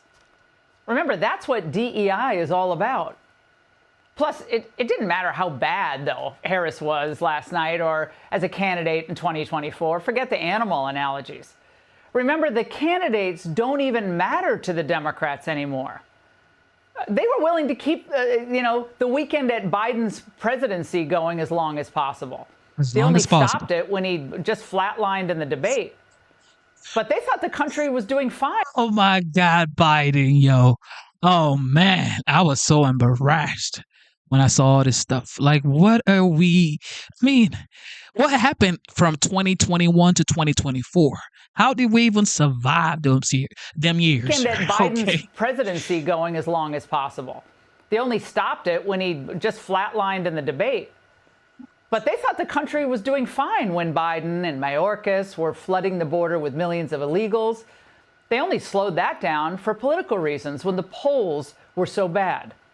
And they were fine, frankly, with inflation, and they loved high gas prices, and they loved showering Zelensky with borrowed money, even when Ukraine wasn't winning. So none of the challenges, the real challenges facing America, which they either caused or exacerbated, none of it mattered to them. So no one should be surprised that Harris goes out last night still thinking that, yes, she has a shot. All the party wanted in 2020 with Biden and 2024 with Biden and then Harris was a figurehead president who will do whatever the permanent bureaucracy wants. And that's what they're going to push in 2028, too. So, of course, with the other 2028 prospects, expect mostly vibes, little substance. I miss Obama and I miss her husband too. I will build this world from love. No. I will build this world from love. All vibes, Oh, God. all stunts, no substance. Ew. And who can forget his pointless filibuster? I don't want a Disneyfication of our history. We're marching through 13 hours. I got more in the tank. They're all Kamala Harris now. And that's the angle. Hey, Sean Hannity here. And that's the angle. Yeah, that was so funny, yo. Too funny. Marco Rubio has now replaced Mike Waltz. And Mike Waltz would have to be, of course, confirmed by Senate to be the United Nations ambassador. But for the meantime, Marco Rubio is going to replace Mike Waltz. You just Whilst big he doing picture his before job. we really dig into some of the details here, because of course it was your editor, Jeffrey Goldberg, who was accidentally added to the group chat on Signal that has led to a lot of this unraveling. What is your understanding of how it is that Mike Waltz's standing really unraveled within the White House here? Because certainly many people I talked to on the Hill, including Republicans, will privately say that they thought Pete Hegseth was actually the one who did more damage in this context. But of course, Waltz had the original sin.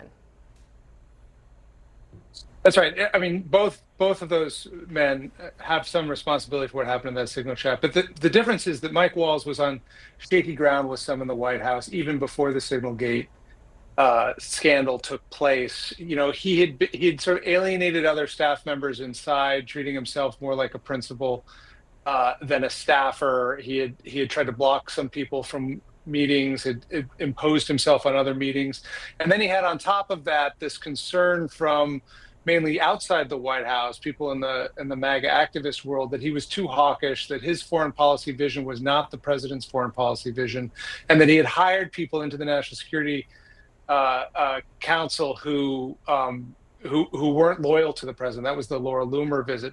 Then Signalgate happens, and that just magnified all these problems. I think his initial spin wasn't. His initial response to that wasn't great. You know, by last week when we came into the Oval Office, I came with Jeffrey Goldberg to meet with the president. One of the notable things of that encounter was the president had sort of put Signalgate behind him. He sort of admitted fault of his administration. When we asked him about Waltz, he said, he's fine. He was just here. He got beat up over it. He wasn't really defending him.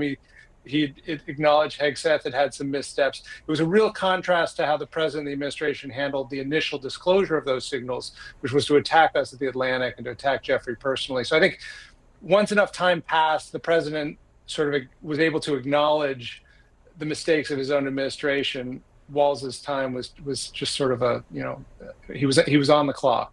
Yeah, it was a really remarkable exchange that you all had with him in the Oval Office. David Sanger, let me go to you on the second big piece of this, which is who's going to replace Mike Waltz, who's clearly being exiled to New York, right, to go be the UN ambassador, and that is Marco Rubio. Jeff Zeleny mentioned the last time this happened was the Nixon administration, of course, and Henry Kissinger. How did that go, and what do you anticipate here?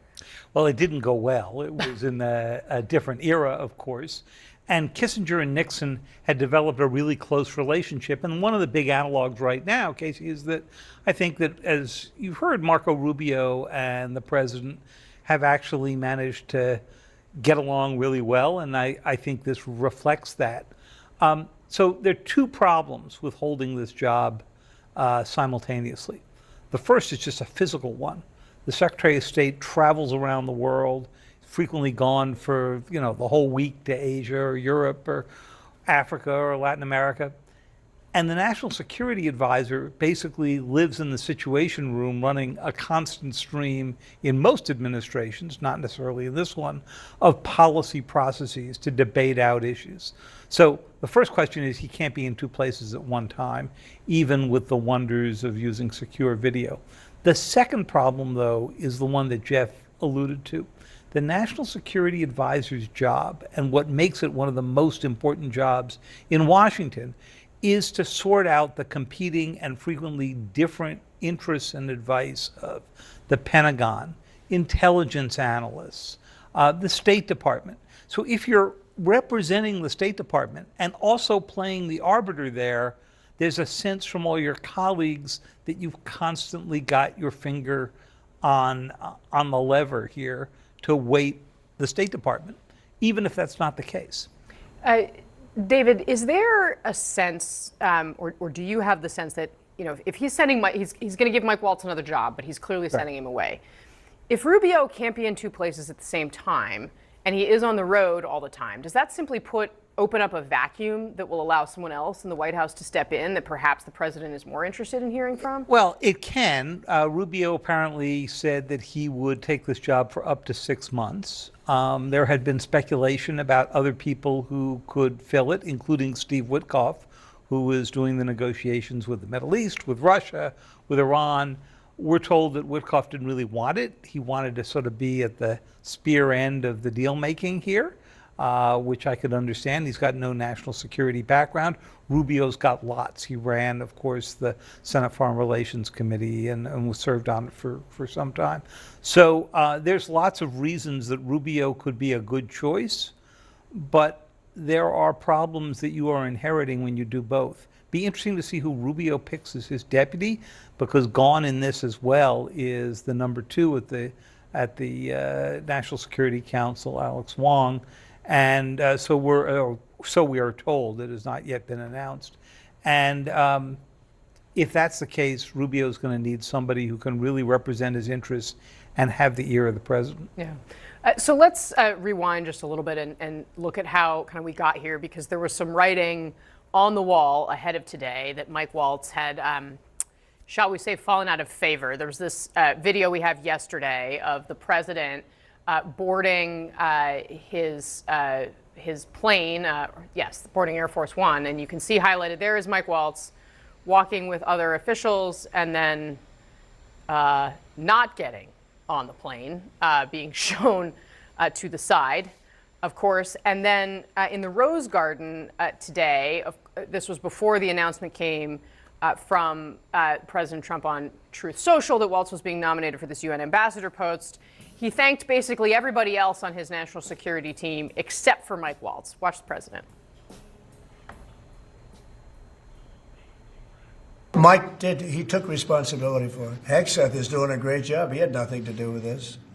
Hegseth, how do you bring Hegseth into it? He had nothing to do. Look, it's all a witch hunt. Who's doing a fantastic job, Pete, thank you. Marco Rubio, unbelievable. Unbelievable, Marco. When I have a problem, I call up Marco. He gets it solved. If I was casting a movie for the CIA, I'd put this guy in it. Director of the CIA, John Ratcliffe. Director of National Intelligence, Tulsi Gabbard. Tulsi, thank you. So, Brad Todd, obviously you saw that long list there of others. Pete Hegseth, of course, the one who's come under the most fire from the Hill and elsewhere for his role in Signalgate, among other things. What does this tell you about where the president's head is, and what has the reaction been among Republicans on the Hill?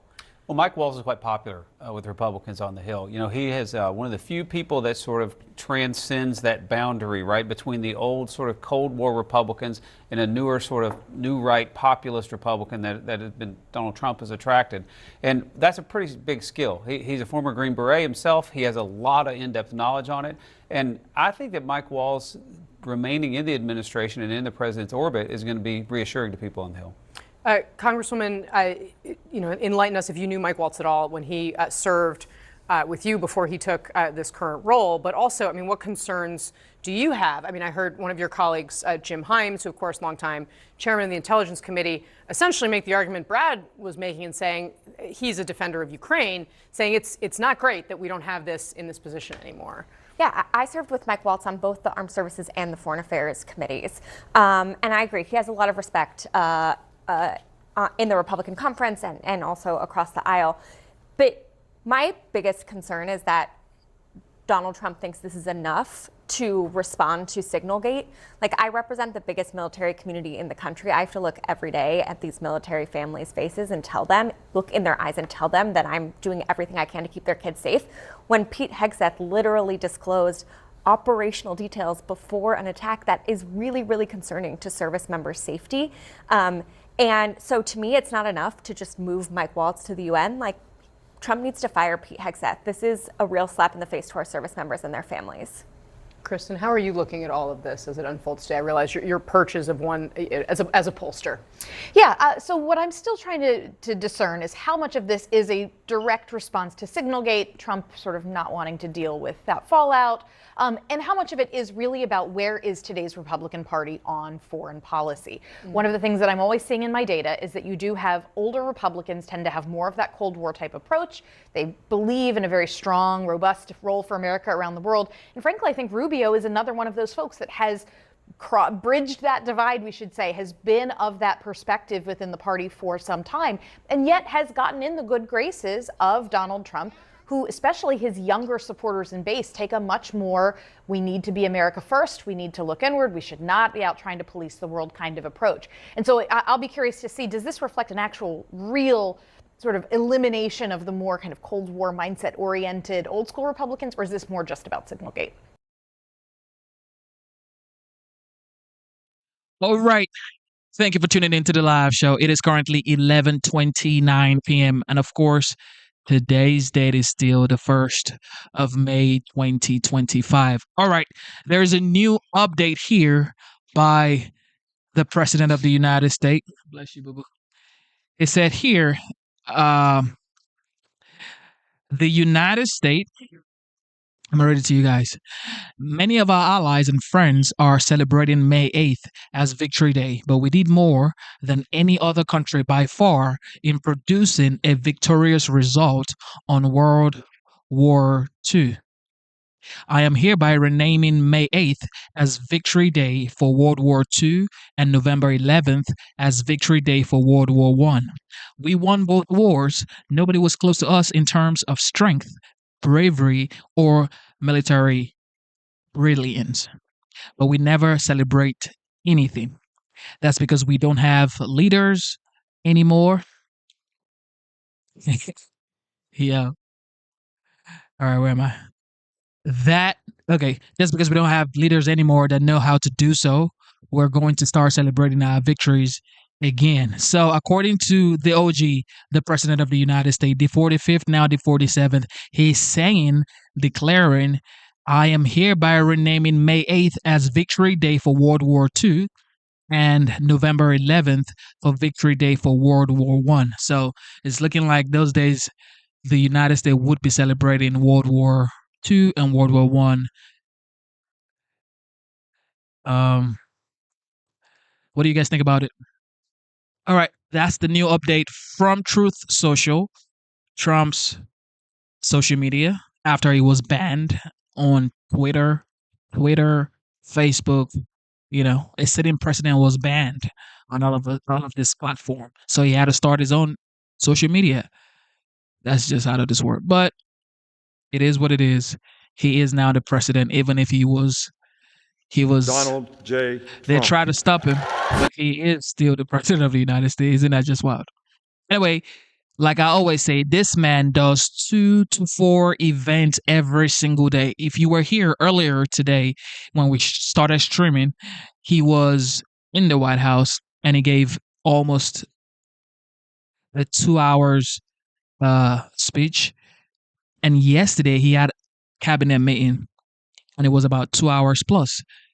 Today, he's having 2 events. This is the second event today. He's probably going to have one more. From D.C. to Alabama. This is Alabama, ladies and gentlemen.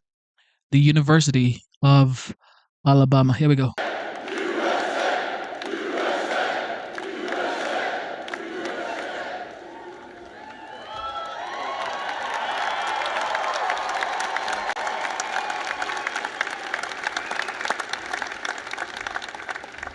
Thank you, Coach.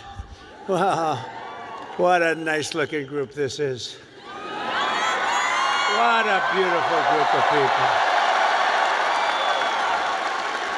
And especially a very big hello to the University of Alabama. Congratulations to the class of 2025. Roll Tide. Roll Tide.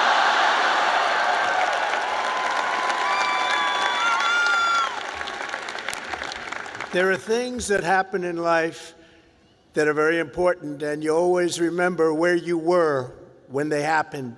As a student at Alabama, you'll always remember where you were when your head coach, Nick Saban, retired. Remember that? Because he's done such a fantastic job. The last time I was here, and that's true with Nick. What a great coach. Let's bring him back. No, you have a good coach right now, though. You have a good coach right now. He was great.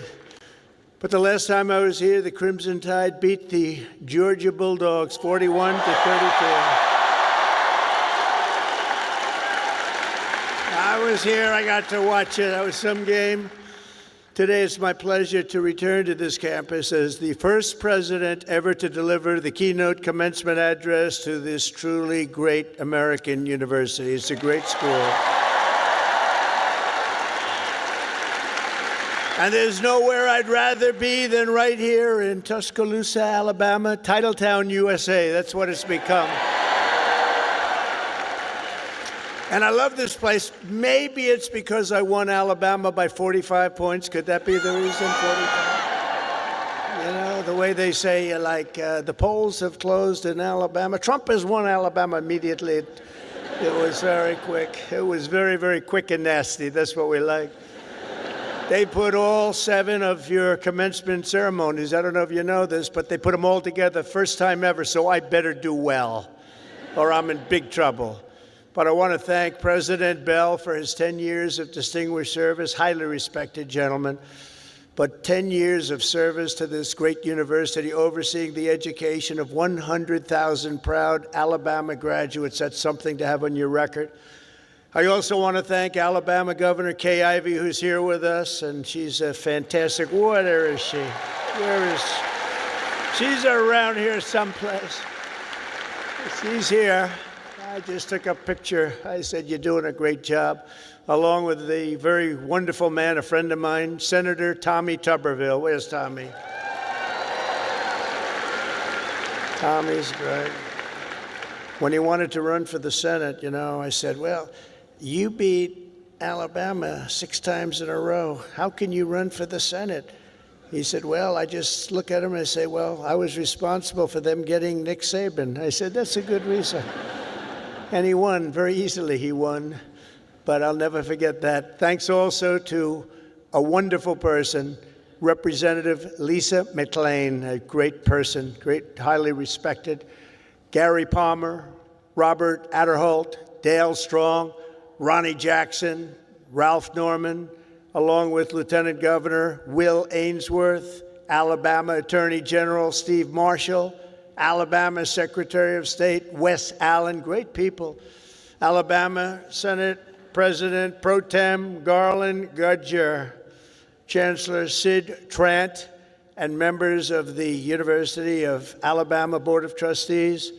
But most importantly, and they would agree with this, let's give a big round of applause to your incredible parents, grandparents, and family members.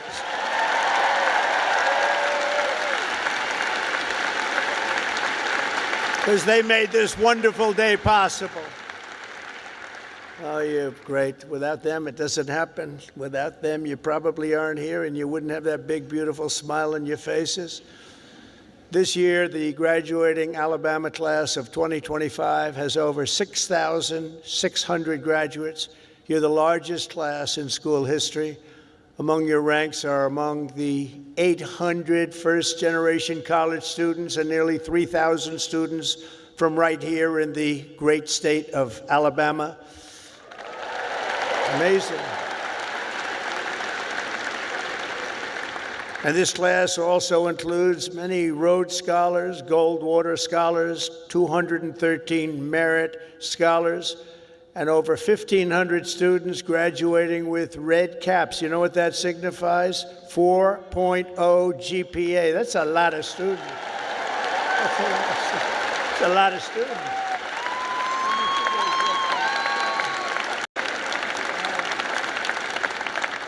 That's pretty good.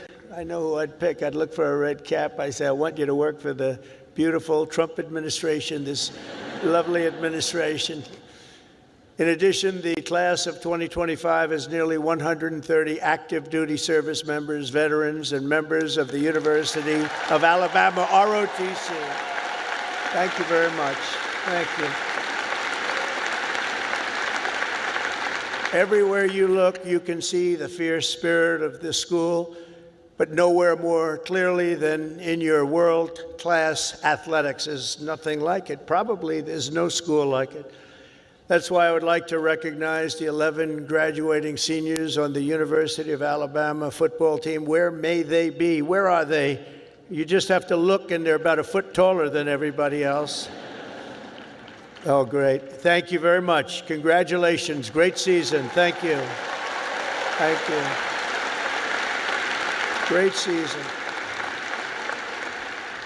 There is something truly special about the players, coaches, and the fans who pack the stands at Bryant-Denny Stadium and proudly sing Dixieland Delight. We like that.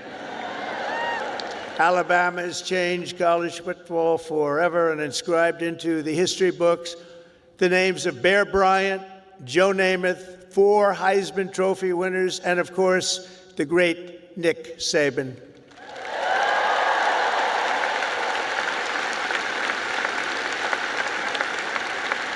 This place is truly where legends are made. It really is. It's a special place.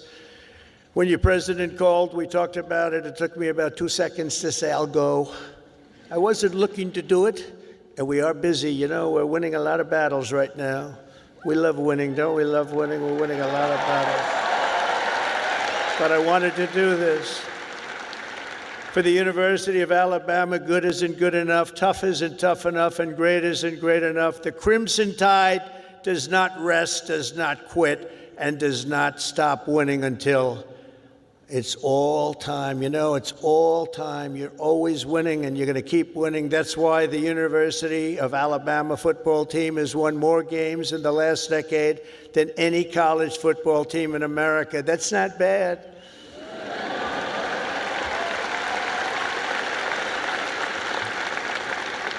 And it's why last fall you beat Auburn for the 5th year in a row. That's not bad. That's not bad. The University of Alabama has a brand, and that brand is winning. That brand is winning. Great school. Last year, the Crimson Chaos watched the Tide Hoops make it to the Final Four for the first time ever. And this year, you built on your incredible record and returned to the Elite Eight. So not only is Alabama a great football school, it's now one of the nation's best basketball schools, and congratulations.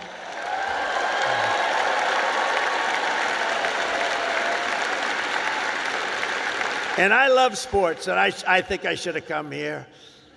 I think I should have come here. Congratulations as well to the women's track and field team for winning 2 SEC titles this year. That's something. As long as I'm president, we will always protect women's sports. Men will not play in women's sports.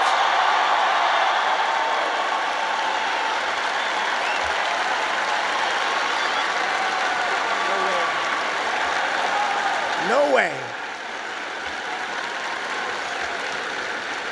They say that's an 80-20 issue. No, it's a 97-3 issue, I think. No, men will not be playing in women's sports.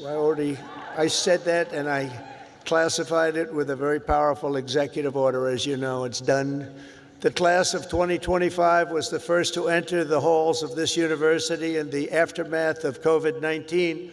Following a difficult senior year of high school, many of you came here to Tuscaloosa from around the country, and for the very first time, you experienced something called freedom.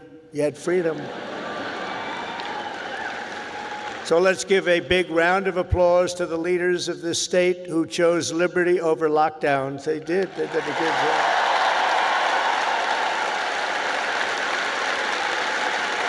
Did a good job.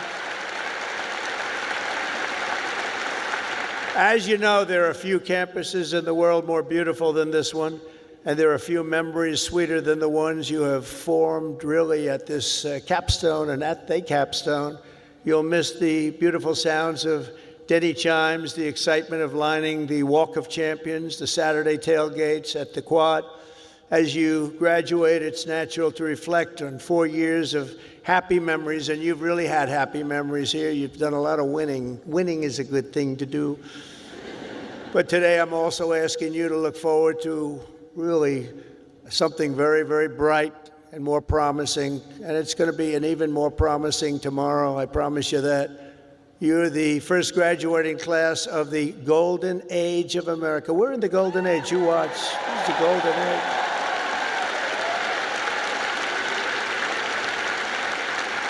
This is the golden age. We've done things that nobody thought possible. 100 days yesterday, 100 days, and we've done things that nobody thought even possible. Like many generations before you, you're graduating at an exciting time for our nation, a period of both extraordinary change and incredible potential and what will be unbelievable growth. You're going to see that very soon. You're going to see it starting very, very soon. The whole world is talking about it. Our country has always been defined by its ability to reform and reinvent itself, to meet the challenges of the next era. The last 4 years were not good for our country, but don't let that scare you. It was an aberration.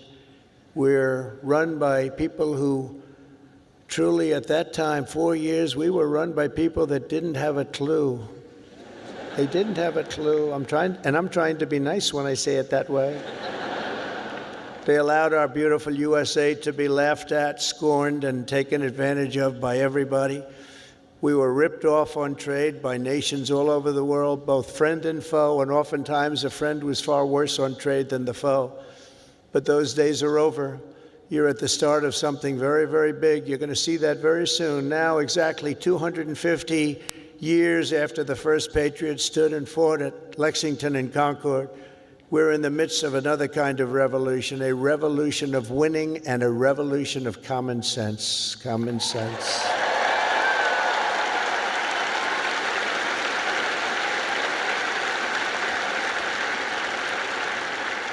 Everywhere you look, broken systems, corrupt institutions, and tired dogmas are being swept away by the tide of history. Ancient wisdom is being rediscovered, and the best and strongest traits of America are coming back for all to see, bigger, better, and greater than ever. Coming back, and they're coming back fast. The spirit of our age is one of boldness, vigor, ambition, and adventure, and it's exciting to be you and young. Oh, I'd pay you a lot of money to have your age. You have a great future. The people have rejected the voices of a failed establishment. You saw that in the election. We've turned the page on endless wars, crippling debt, open borders, ruinous inflation, and the lack of respect for our country and for its leaders. But we're turning that all around, and we're turning it around very fast. We will very quickly make America great again.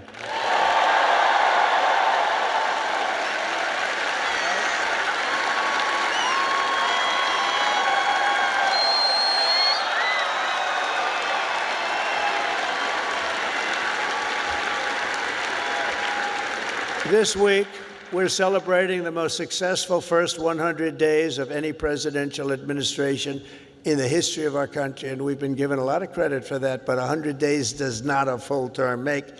But we're going to do even better as we move along. In a matter of weeks, we've achieved the lowest number of illegal border crossings ever recorded.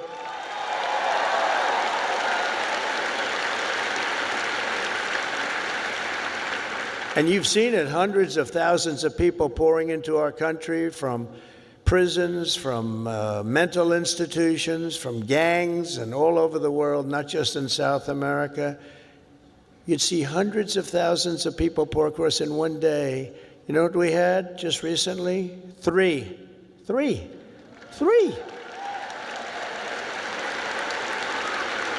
And we slashed the number of illegal aliens released into the United States by 99.999%. And you know, if that number is wrong, the fake news, which is all over the place today, is going to be correcting me before I get to the next sentence. Now, 99.999%, how about that?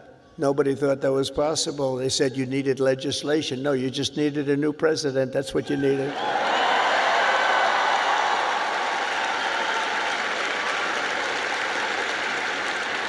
But despite the tremendous success, as you've been reading, the courts are trying to stop me from doing the job that I was elected to do.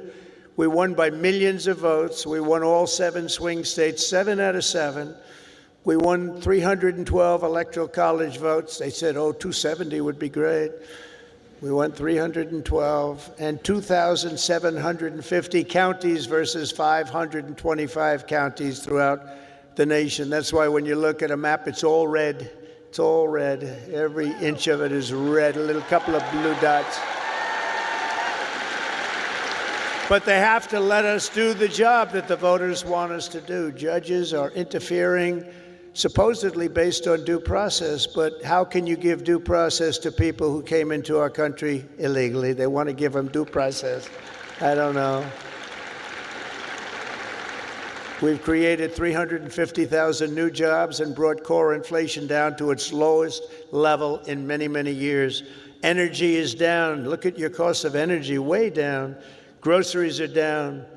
Even eggs are down. Remember I came in? Remember I was here a week and they started screaming at me, the fake news. Egg prices have doubled. I said, I just got here. I've been here for 4 days. I said, tell me about egg prices. They've doubled.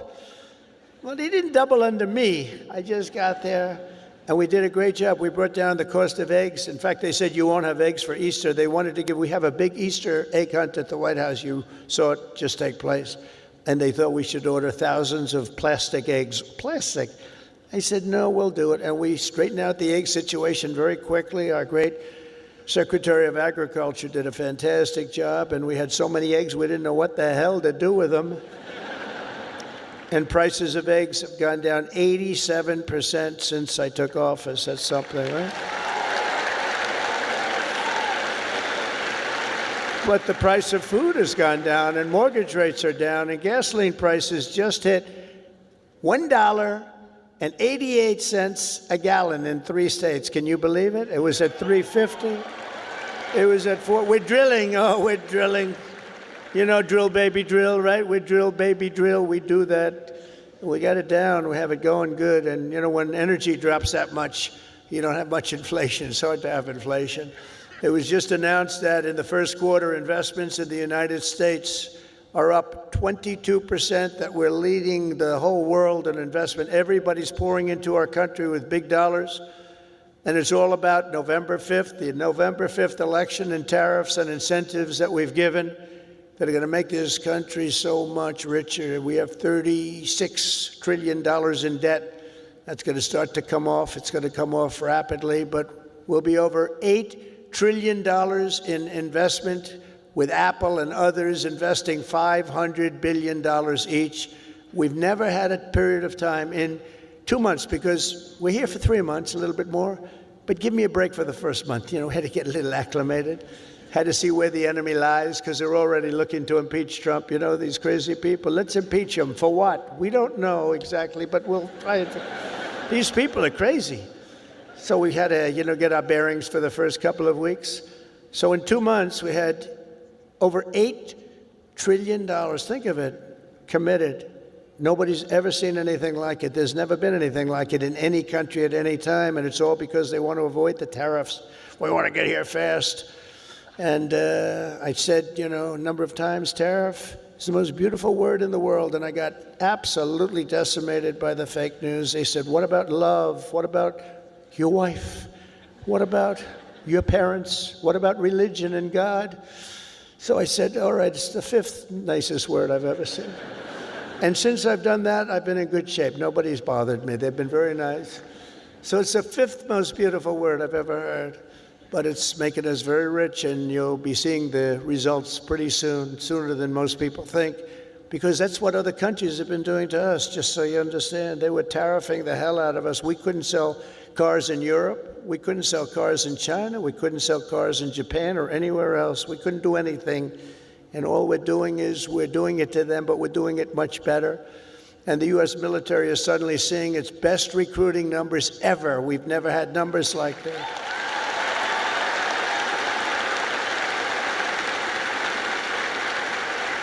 We now have waiting lists because there is such incredible spirit in our country. There's a great spirit. And just think, 6 months ago, and you remember, and it was embarrassing, before the election, 6 months ago, we were hearing and reading that numbers of those joining our military were at the worst levels ever. We've never had anything like it, right? You remember that?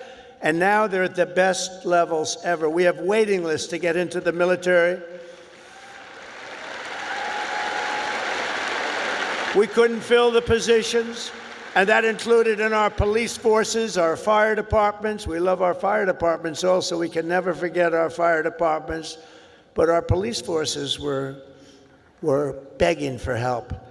And now they're brimming over with people and applicants, and they're getting great ones. It's amazing what's taken place, and that's really the spirit. Each of the graduates in this arena will soon have the chance to help lead this project of national renewal. And that's what it is. It's a national renewal. We suffered so badly for 4 years. We had one of the greatest economies. We actually had the greatest economy in the history of our country during the first term of Trump. And then we got hit hard with inflation. During the Biden economy, it was horrible. We were hit so hard. The worst probably ever. They say 48 years. We'll accept that. But I would say ever. You'll embrace this moment and you'll step forward with strength and grit, faith and patriotism to put America on a new trajectory for your children. And then you'll take your place among the greatest generations in the history of our country. I think you have a chance to be the greatest generation in the history of our country because we're turning it around and you happen to be available. You're available.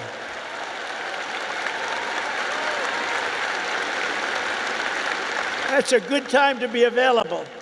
There are some times when it's not so good to be available, but this is a great time. I'm absolutely confident that the Alabama class of 2025 is up to the task. Are you up to the task?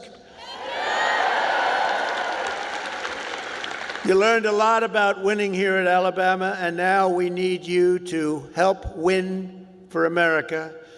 For the business majors here today, I challenge you not merely to use your talents for financial speculation, but to apply your great skills that you've learned and had to forging the steel and pouring the concrete of new American factories, plants, shipyards, and even cities which are going up all over our country. Don't just build a strong portfolio, build a very, very strong America, and you're going to do that.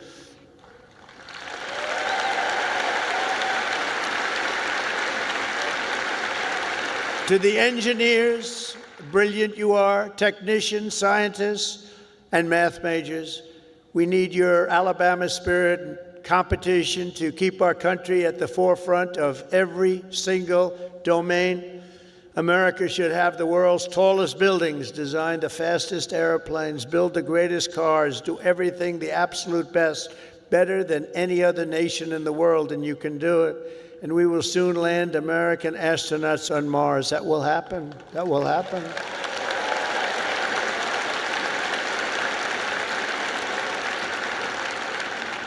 In every field you have studied, there are problems to be solved and breakthroughs to be made. To the journalism majors, of which I've had a lot of problems with. So I must be honest. I'm not sure I like them. No, I do. But you're really leading a very thing because we need a great and free press. We need a brilliant press. They're like a watchkeeper. They're very important, and you can go out and take it down a new track, help save the country. So important. Your task is so important, and it's to build a media that Americans can trust. And remember, the people of this country, they know the truth when they hear it. That's why the ratings, the approval numbers of the media are so low. We need those ratings to be 100%. We have to be able to trust our media. I say you have to have that. You need strong borders, and you need really free, fair, clean elections. You need those things, but the media is a big part of it. In the world of health and medicine, there is an exciting new movement to get poisons out of our food supply, keep toxins out of our government.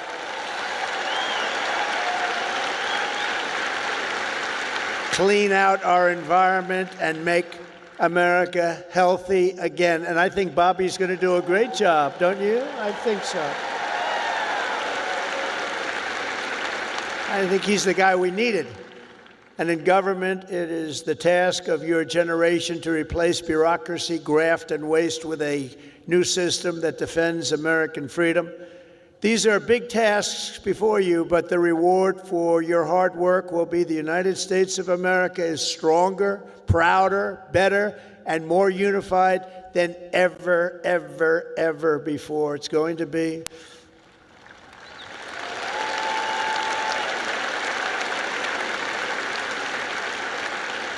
As you embark on this great adventure, let me share some of the biggest lessons I've learned from a lifetime spent building dreams and beating the odds. I beat a lot of odds. A lot of odds. A lot of people said, I don't know. But it worked out okay. Where are we? Oh, gee, I'm president. How did that happen? Now, you're going to be in the same position. But some of the would you like to hear some of the ideas, or should I just skip over that part, huh? That's going to be more interesting than all the other stuff, which was slightly political, right? I'm going to give it to you, though, just as I see it and as I've learned it, the hard way and the easy way. First, if you're here today and think that you're too young to do something great, let me tell you that you are wrong. You're not too young. You can have great success at a very young age. You're all very young. In America, with drive and ambition, young people can do anything. I was 28 when I took my first big gamble to develop a hotel in Midtown Manhattan, the Grand Hyatt, and it worked out incredibly well. But I was very young at the time. I was like a very young person in sort of an old person business. Steve Jobs was 21 when he founded Apple. Walt Disney was 21 when he founded Disney. James Madison, James Monroe, Alexander Hamilton, Thomas Jefferson. They were no older than 25 when they began the journeys that etched their names into the history books for all time. So to everyone here today, don't waste your youth. Go out and fight right from the beginning, from the day you leave this incredible university. Go out and fight tough, fight fair, but go out and fight. You're going to be very successful, because now is the time to work harder than you have ever worked before. Push yourself further than you have ever pushed yourself before. Find your limits and then smash through everything. Go and smash through. You've watched that football team smash through. You're going to do the same thing. You're at the age when you have the time and vitality to do really incredible things. If you just give it your all. You'll look back, and a decade from now, you'll be astounded by what you've achieved. You'll remember this day. You'll remember when the guy named Trump was giving the commencement address, and he said I could do it, and guess what? I did. I think you're going to remember that very fondly. I hope so.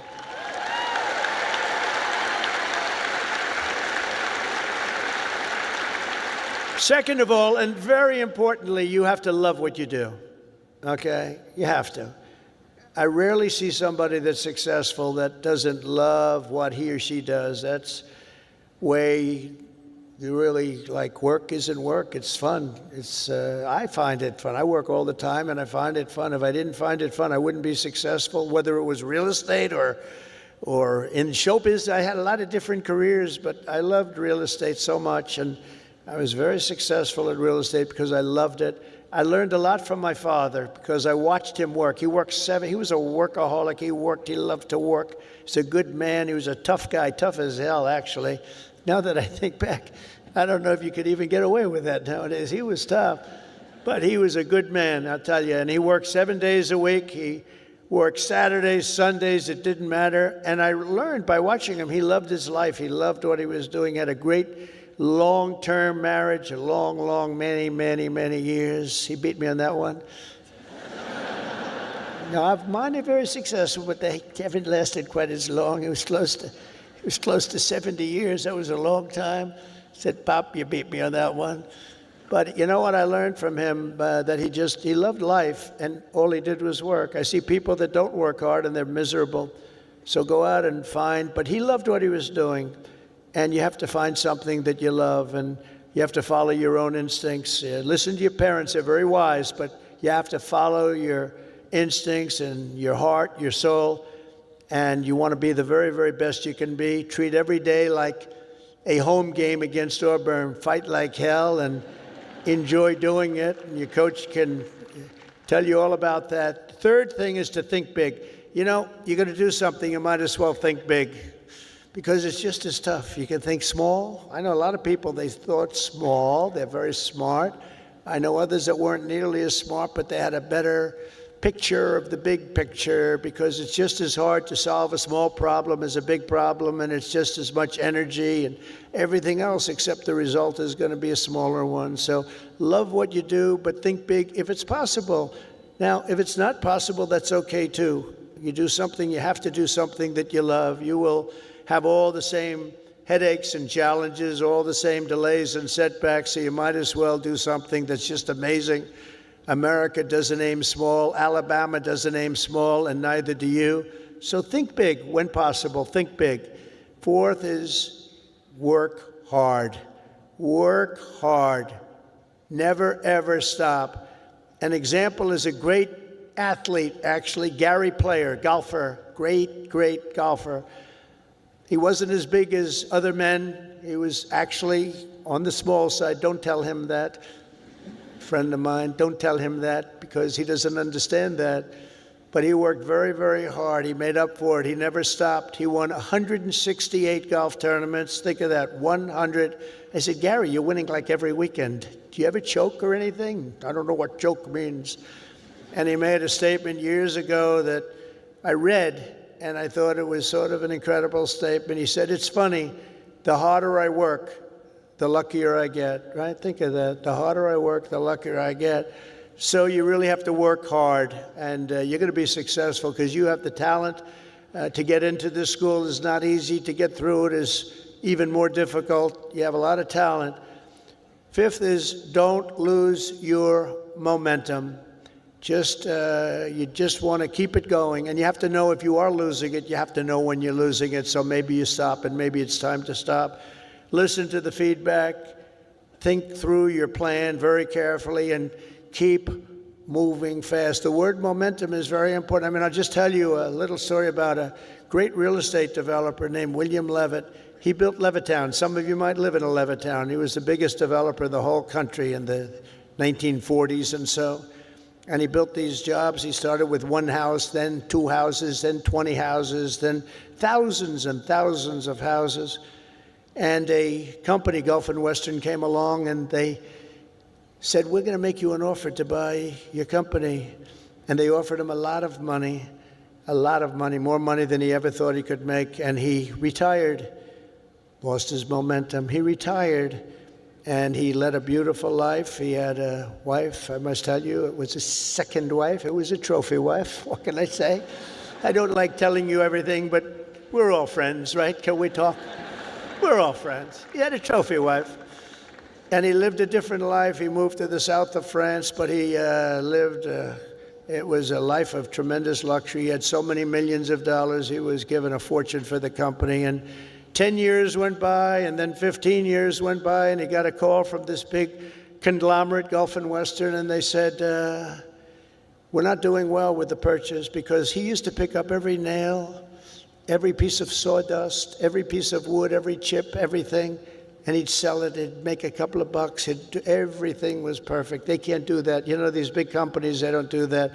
You see it a lot when an entrepreneur sells to a big company and then he ends up buying the company back for peanuts later on. Happens a lot. But he was the best at what he did. But 15 years went by and he was so excited, and they sold him back his company.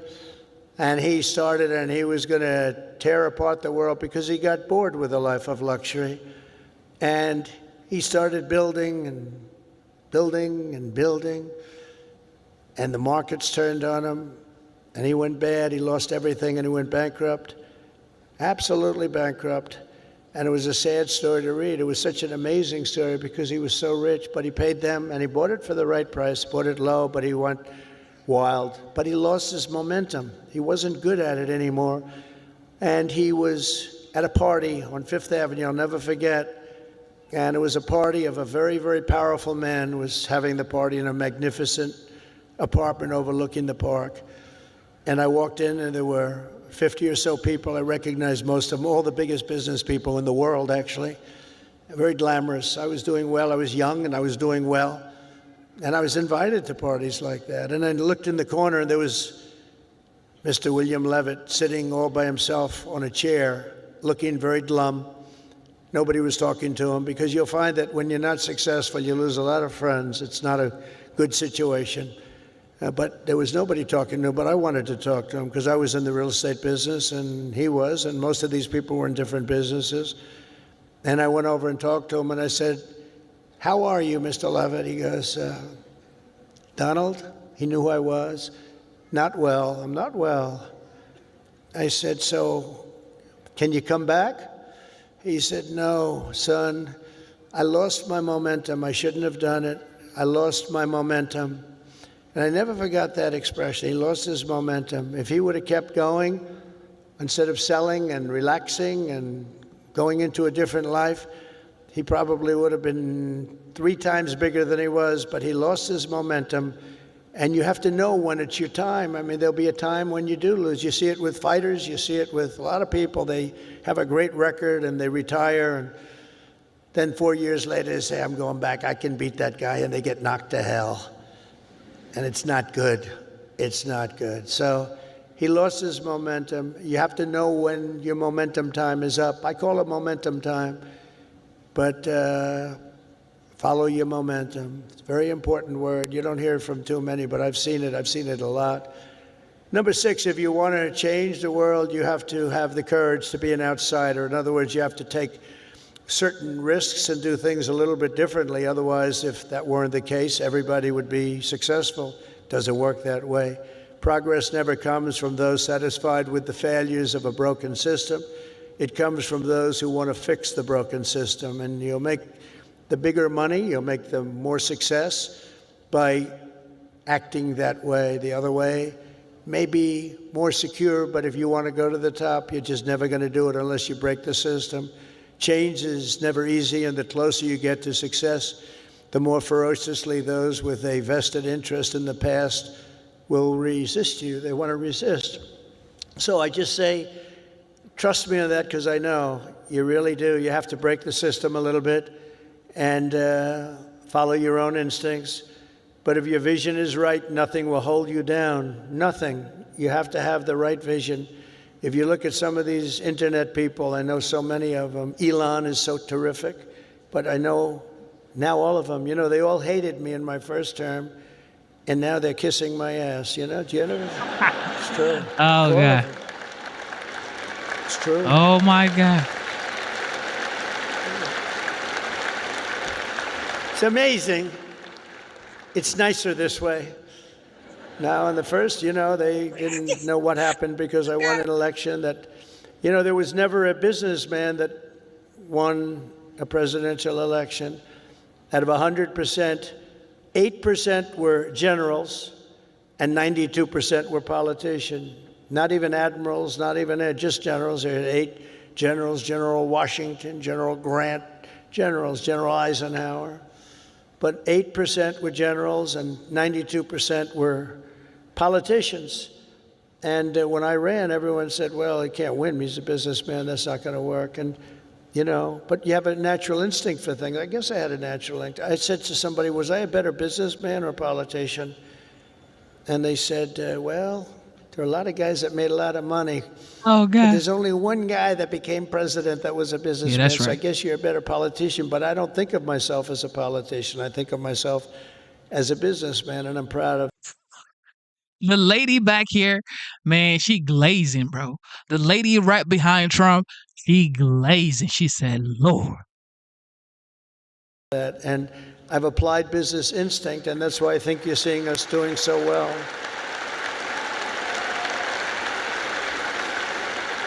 So number 7 is to trust your instincts, common sense. You can go very far in life with common sense. And I applied that to politics because some of these things, like they had open borders, let everybody in the whole world flow into our country. That's not common sense. They had transgender for everybody. We ended that, if you noticed, okay? But they had transgender for everybody. They said, I said, this is not working. This is not going to work. As I said before, so simple. Men playing in women's sports. Did you ever see some of the records? Did you ever see some of these boxing matches? You know, we have to protect. These women are great athletes, but we have to protect. If you looked at the Olympics where they had transitioned people going into the boxing, where the women had boxing, and they had a great champion, a female boxer. I mean, after one punch, she walked back to the corner and said, I can't get hit like that. I've never been hit like that before. You look at all the volleyball players that have been hurt so badly with balls that are hit at levels that they've never seen before. But the greatest is like weightlifting. You ever see the weightlifting? Where they have a record that wasn't broken in 18 years? And they have, should I imitate it? You know, my wife gets very upset when I do this. She said, darling, it's not presidential. I said, yeah, but people like it. Should I do it or not? All right, I'm in trouble when I get home, but that's okay. What the hell? I've been in lots of trouble before. But no, you look at the weightlifting where 18 years it stands, and they have this young woman, and her parents are right where you are in the front row, and they're so proud of her, and it's like 209 pounds, and she's going to lift that. The record stood for 18, think of it, 18 years, and they put 1/8 of an ounce here, and 1/8 of an ounce here, little bit, and she's going to do it. Mom, I love you. I'm going to do it for you, Mom. And she goes, and she lifts, and she gets it. And oh, God. Wow. Mom, I'm going to do it, Mom. Can't do it. And then a guy comes along, or a gal, or whatever. A transitioned person comes along. I see. And he was a failed weightlifter as a man, but he comes along, 206 pounds. They put the little thing on, and he goes, boom, boom. And breaks the record like by 119 pounds. That's not right. The other one is the swimming. You've heard me talk about it. Great swimmers, and you know, they rose to the top. Women swimmers, and they grew up together. And they're Olympic class swimmers, and they're qualifying for some big tournament. And now the race is getting ready to start, the big race, and one young lady, she was going to set the record. She fought all her life to set the record. She has to win it by 1/9 of a second. Think of that, 1/9. I don't like those odds, 1/9 of a second, right? But she looks to the left and she sees all the friends that she grew up with down in California, from all over the country. They're all the best swimmers. Then she looks to the right and she sees the same thing, but there's a person next to her who's a giant. And she looks and she, oh my God, who is that? I don't recognize that person. That was a person that transitioned, and he had the wingspan of Wilt the Still Chamberlain, if anybody knows Wilt. And as you know what happened, she was very, very badly injured in that meet because he went by her so fast that she was windburned. They had to take her out. She got serious windburn. He flew back and forth and back and forth, and she didn't know what, but she got the hell knocked out of her, knowing that I'm only kidding. She wasn't windburned. She was just beaten by a lot. Or the race, did you see the race where they had the best female runners, and they had a guy who was a decent runner, a long distance race, and he won by 5 hours and 19 seconds. You know, normally you win by like 12 seconds, 2 seconds, a quarter of a second. He won by 5 hours and 19 seconds. It's crazy. And you know, honestly, it's demeaning for women, very demeaning. These are great athletes. It's very demeaning, and we're going to protect women. We're going to protect women. We're going to protect everybody.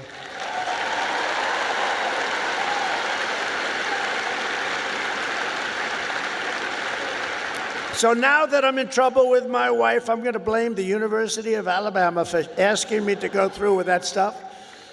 But it's pretty descriptive, isn't it, really? It helps when you know that borders are not racist, speech is not violence, America is good, terrorists are bad, men can never become women, police are not criminals, and criminals are not victims. Eighth, everybody should believe. Thank you. Thank you very much. Everybody should believe in the American dream. It's real, it's there, and it's right before you. We're coming back to the American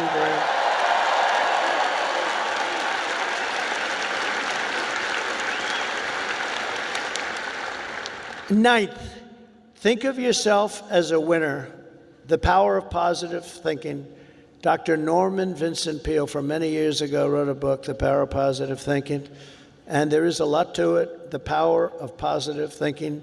Don't consider yourself a victim. Consider yourself a winner. In recent years, too many of our young people have really been taught to think of themselves as victims and blame people and be angry. Don't be angry.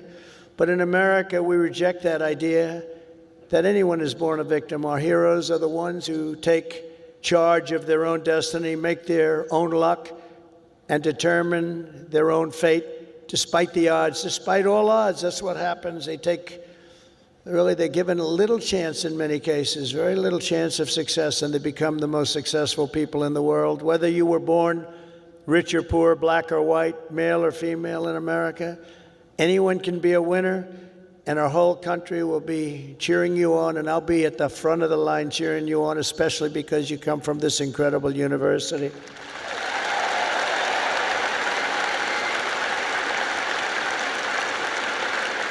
And next is to be an original. The old-time greats were people who had the confidence to be a little different. Teddy Roosevelt, Douglas MacArthur, George Patton, Amelia Earhart, Annie Oakley, Muhammad Ali, and so many others, far too many to name, lived their lives with pride, personality, and flair. God only created one of you. Remember that. God created one of you. You're all different. Some are close, but nobody is the same. You're one of a kind, so don't try to be someone else. Just be yourself. And finally, and most importantly, never, ever give up. Never give up.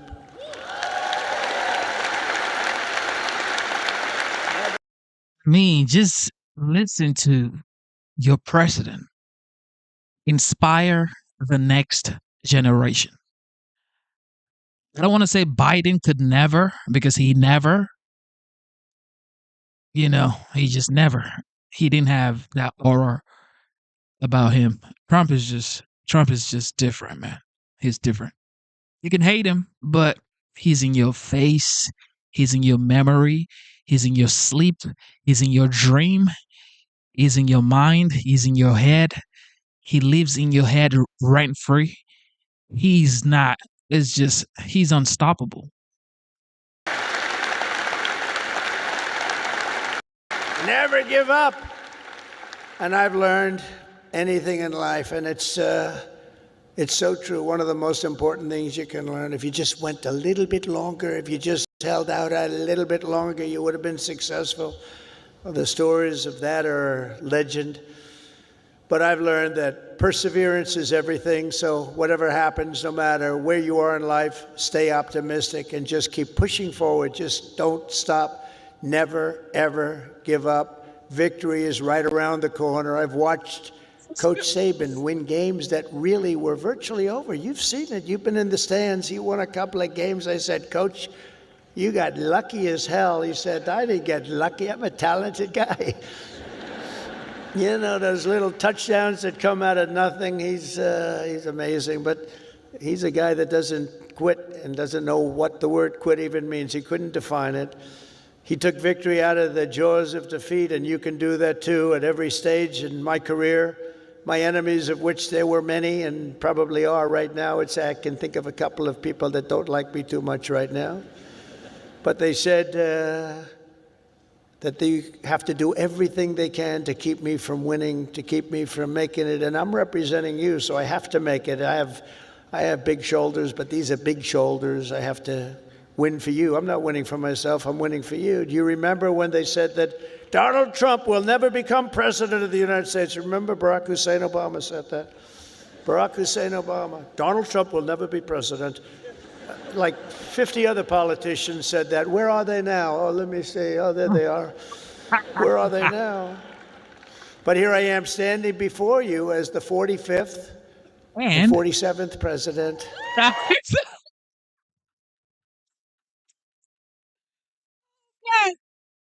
Yeah, this is the OG, man. I don't care what nobody say. This is Teflon Don right here. That they have to do everything they can to keep me from winning, to keep me from making it. And I'm representing you, so I have to make it. I have big shoulders, but these are big shoulders. I have to win for you. I'm not winning for myself. I'm winning for you. Do you remember when they said that Donald Trump will never become president of the United States? I'm sorry. He says something really significant here. A winner. In recent years, too many of our young people have really been taught to think of themselves as victims and blame people and be angry. Don't be angry. But in America, we reject that idea that anyone is born a victim. Our heroes are the ones who take charge of their own destiny, make their own luck, and determine their own fate despite the odds, despite all odds. That's what happens. They're given a little chance in many cases, very little chance of success, and they become the most successful people in the world. Whether you were born rich or poor, black or white, male or female in America, anyone can be a winner, and our whole country will be cheering you on, and I'll be at the front of the line cheering you on, especially because you come from this incredible university.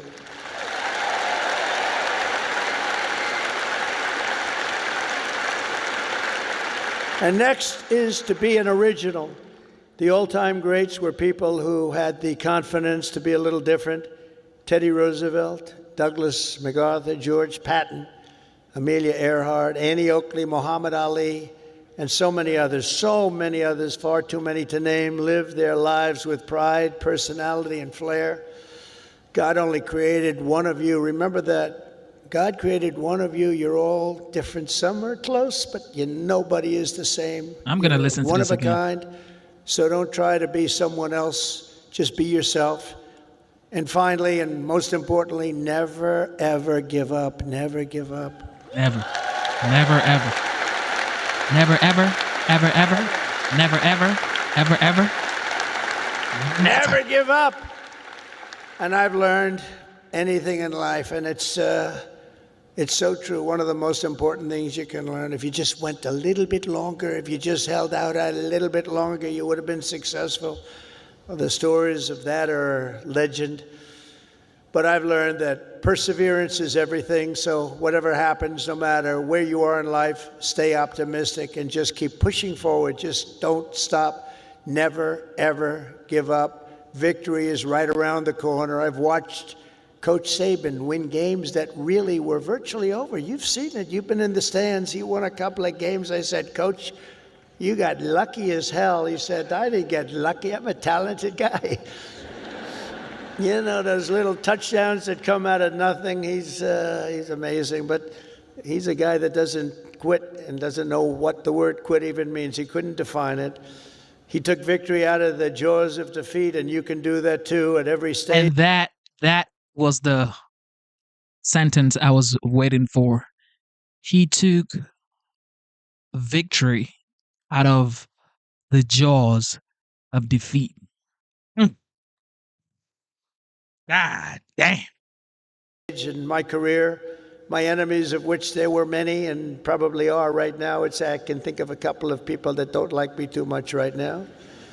But they said that they have to do everything they can to keep me from winning, to keep me from making it. And I'm representing you, so I have to make it. I have big shoulders, but these are big shoulders. I have to win for you. I'm not winning for myself. I'm winning for you. Do you remember when they said that Donald Trump will never become president of the United States? Remember Barack Hussein Obama said that? Barack Hussein Obama. Donald Trump will never be president. Like 50 other politicians said that. Where are they now? Oh, let me see. Oh, there they are. Where are they now? But here I am standing before you as the 45th and 47th president.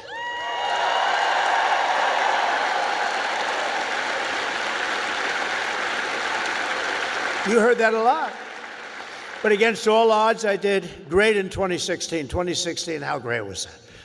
And then I did much better in 2020.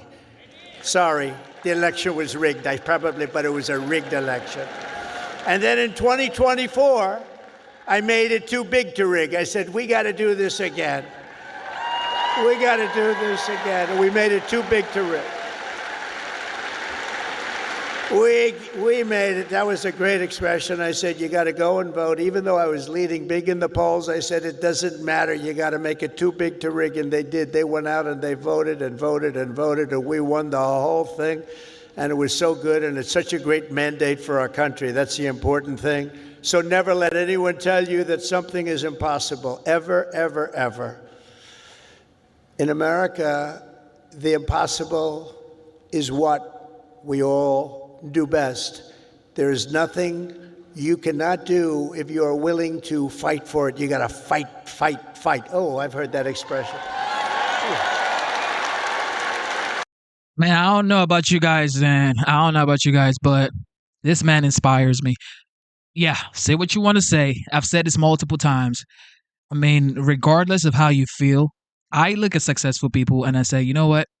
What has he done to be successful? Well, in his case, he got a small loan of $1 million, but money does not equate common sense. Okay, just like C. Shelley said in the comment section in the chat, she said, education, which is formal education, does not equate intelligence. So money doesn't equate common sense at all. Just because he's rich doesn't mean he should be saying these things, but he happens to have common sense, and he has so many experiences in life, and he's passing that down. I've read his book, The Art of the Deal, like 10 times, and I could tell you, like, this man right here, he's just an inspiration. You don't have to get inspired by him. What inspires us is different for sure, but he just gives you a larger than life personality, which it takes a lot of defeat, so many defeat, but always getting back up and fighting for what you want.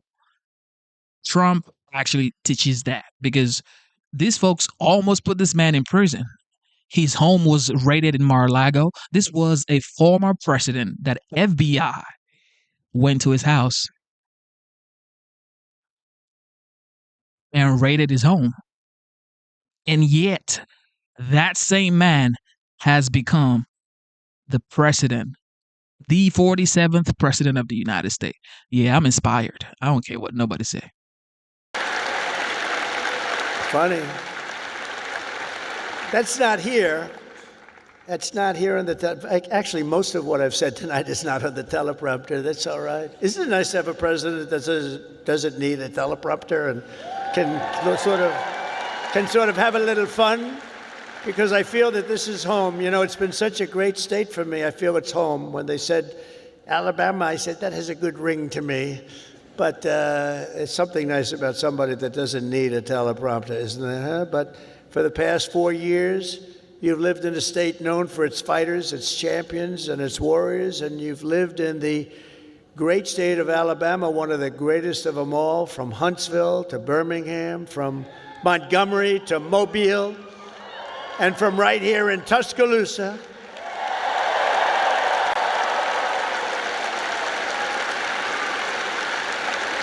To the gleaming shores of the Gulf of America.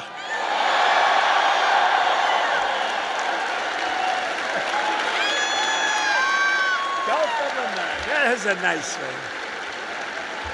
Everybody want to blame something. Well, he didn't write the books. He never wrote any book. Ghost writers wrote his book for him. He doesn't write. He doesn't read. He doesn't. Yeah. Why don't you get a ghost writer to write you a book? This is what I've noticed about life. You would never get criticized or get talked down by someone who's doing more than you. It's always people who are doing less than you that would criticize you. You would never see someone doing more than you criticize you. As a matter of fact, they try to encourage you to do what you're doing. But when you see people like below you, like beneath you, they try to talk you down. They try to belittle you. They try to, say you're nothing. And that's the same thing in the comment section, talking about ghostwriters wrote his book. So get a ghostwriter to write your book. This man is going to die, an icon, a legend. There is no story in American history like Trump's story. Like your kids are going to talk about Trump. You can argue, you can say no, they're not, but it's the facts. Your kids are going to talk about Trump, no matter what you say or do. It's the facts. Everybody loves it. I wouldn't say Mexico's thrilled, but you can't have them all. They're not thrilled. You continue the legacy of Alabama legends who blazed the trails, won the games, tilled the fields, forged the steels, built the ships, and gave us the victories that built America and changed the world. The entire world was changed by our victories. This is the state that gave us the might of the Iron City, the power of the Saturn V rocket, and the roaring engines of Talladega. Talladega. We love Talladega. We love Talladega. This is the state that gave us nothing but victory, the state of some of the greatest heroes in history, like Willie Mays, Jesse Owens, Joe Louis, your coach, Nick Saban, Hank Williams, and many others. Some of you will leave here today and travel the world, but you will always know that this state this is really sweet home Alabama, right? It's always going to be your place. I sort of feel that way myself, because from a political standpoint, it's just been, we connected from day one. From the first day I set my foot on this beautiful soil, I connected with Alabama. And here in Alabama, we believe that the men and women who built this country are heroes, and that America's destiny is to be the single greatest nation on the face of the earth. And we're bringing it back at a speed that nobody thought was possible. We believe in freedom and family, God and country. We cherish our Constitution. We revere our Bible. And we salute our great American flag.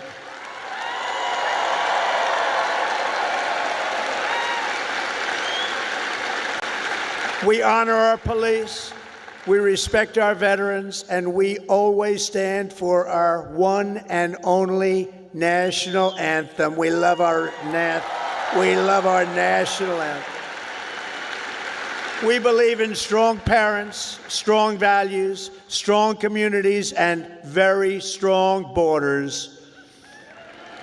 And we believe that the United States military is the greatest force for peace and justice. The kids at the back are just looking at him like, Lord, I want to grow up to be just like that. The world has ever known. We have a great military. We just had people that didn't know how to lead it. We believe the South is beautiful, Alabama is great, and America is our home. We believe in the SEC and the USA.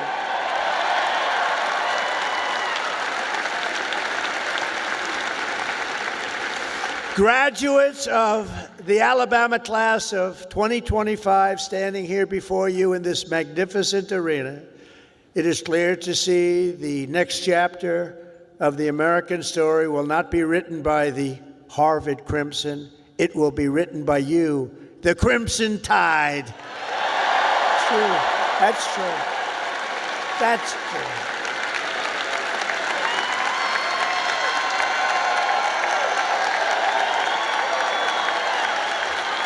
That's true. I thought that was rather clever. If you look at what's going on, they get their $5 billion a year. That is not going to be so forthcoming. Now, wasn't that a clever one, though? Huh? Who would think of that? Because this is Alabama, and at Alabama, you fight, and you win. That's what you know how to do. Congratulations to you all. Congratulations to this great class of champions. God bless you, and God bless America. Thank you all very much. Thank you.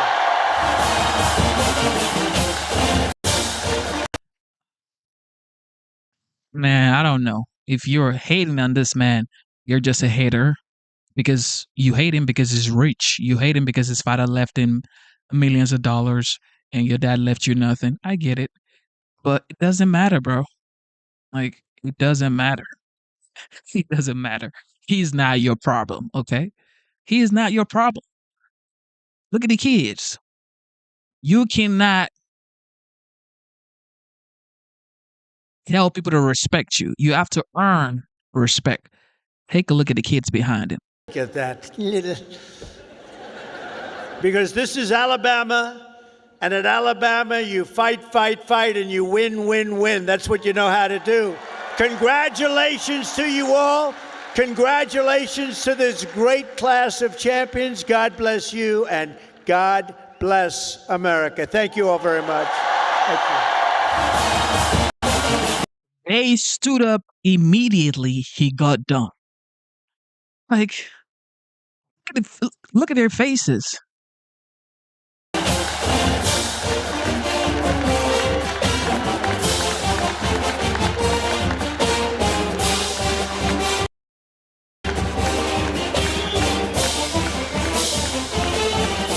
Yeah, this is the greatest president in American history. Hate me. This is the greatest president in American history. I don't care what nobody says. All right. Caroline Leavitt had a press briefing yesterday. It's currently 12:39. Good morning, everybody. We're capping off the first 100-day week with our morning briefing. How does everybody feel? You like the morning briefings? Okay, we do too. That's why we're doing them. It's good to see all of you. I brought a friend out here today who is happy to take your questions, but first, some remarks. At 11 o'clock, President Trump will participate in a National Day of Prayer event where he will invite Americans of all faiths across the country to join him in asking for God's continued blessings over our great country. During the event, the president will sign an executive order establishing a Religious Liberty Commission. Later today, President Trump will travel to the University of Alabama to deliver a commencement address to the graduating class of 2025. Last night, we saw yet again why President Trump is our deal maker in chief. We secured a historic agreement to establish the United States-Ukraine Reconstruction Investment Fund. This is a first of its kind economic partnership for the reconstruction and long-term economic success of Ukraine that the United States will greatly benefit from. This partnership represents the United States taking an economic stake in securing a free, peaceful, and sovereign future for Ukraine. This partnership establishes a fund that will receive 50% of royalties, license fees, and other similar payments from natural resource projects in Ukraine. President Trump has been clear from the beginning. He wants the killing in this brutal war to end. This agreement shows how invested the president is in securing a truly lasting peace. To mark President Trump's triumphant first 100 days in office, we've detailed all week how President Trump has been hard at work delivering on the promises he made to the American people. And yesterday, the president once again showcased why he is the most transparent and accessible president in American history when he held his fourth open press cabinet meeting. Every cabinet secretary went into great detail, explaining how their respective agencies are making life better for American families and businesses. And then the president allowed all of you to ask questions on anything you wanted afterwards. One of the main reasons President Trump won nearly 80 million votes, swept all 7 battleground states, and received a resounding mandate from the American public is because of the contrast he presented during the campaign and continues to this day. Everything President Trump's agenda is grounded in one thing: common sense. While the Democrat Party went off the deep end and doubled down on pure craziness, President Trump pledged to restore common sense back to the United States of America. In a little more than 3 months, that's exactly what he's done. He recognized that America is a sovereign nation that cannot survive if it does not protect its territorial borders. So he secured the border in record time and ended the mass invasion of tens of millions of illegal aliens into our homeland. The president knows his top responsibility is ensuring the safety of the American people, which is why he's arresting violent illegal alien invaders in our communities who threaten our public safety. And it's unacceptable to President Trump to allow rampant waste, fraud, and abuse of Americans' precious tax dollars, which is why the president championed a historic DOGE effort that saved nearly $200 billion already. President Trump knows America is blessed with an abundance of liquid gold below our feet in the form of fossil fuels. So he ended Joe Biden's reckless war on American energy and is restoring American energy dominance to lower costs and strengthen our national security. President Trump believes Americans should be free to drive whatever car they want. So he ended Joe Biden's disastrous EV mandate and promoted true consumer choice. President Trump stood up for the Constitution's promise of colorblind equality before the law, so he terminated radical DEI preferencing and federal contracting and directed federal agencies to relentlessly combat private sector discrimination.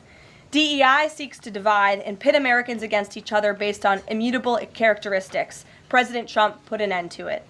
In President Trump's America, individual dignity, hard work, and excellence are the only things that will determine if you get ahead.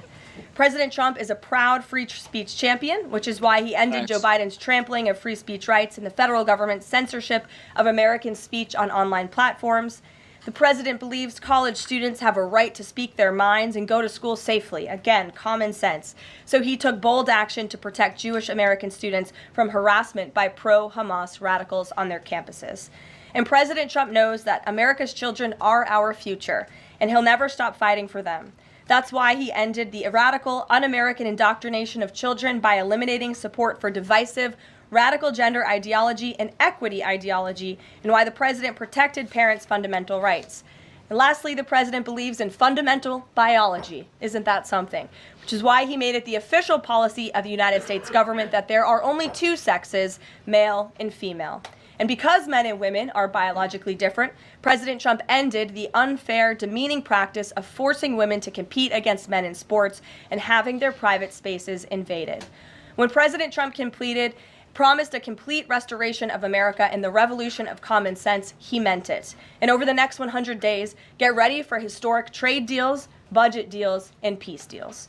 For more on President Trump's common sense revolution, I will turn it over to our White House Deputy Chief of Staff for Policy, Stephen Miller. Stephen, thanks for coming in today.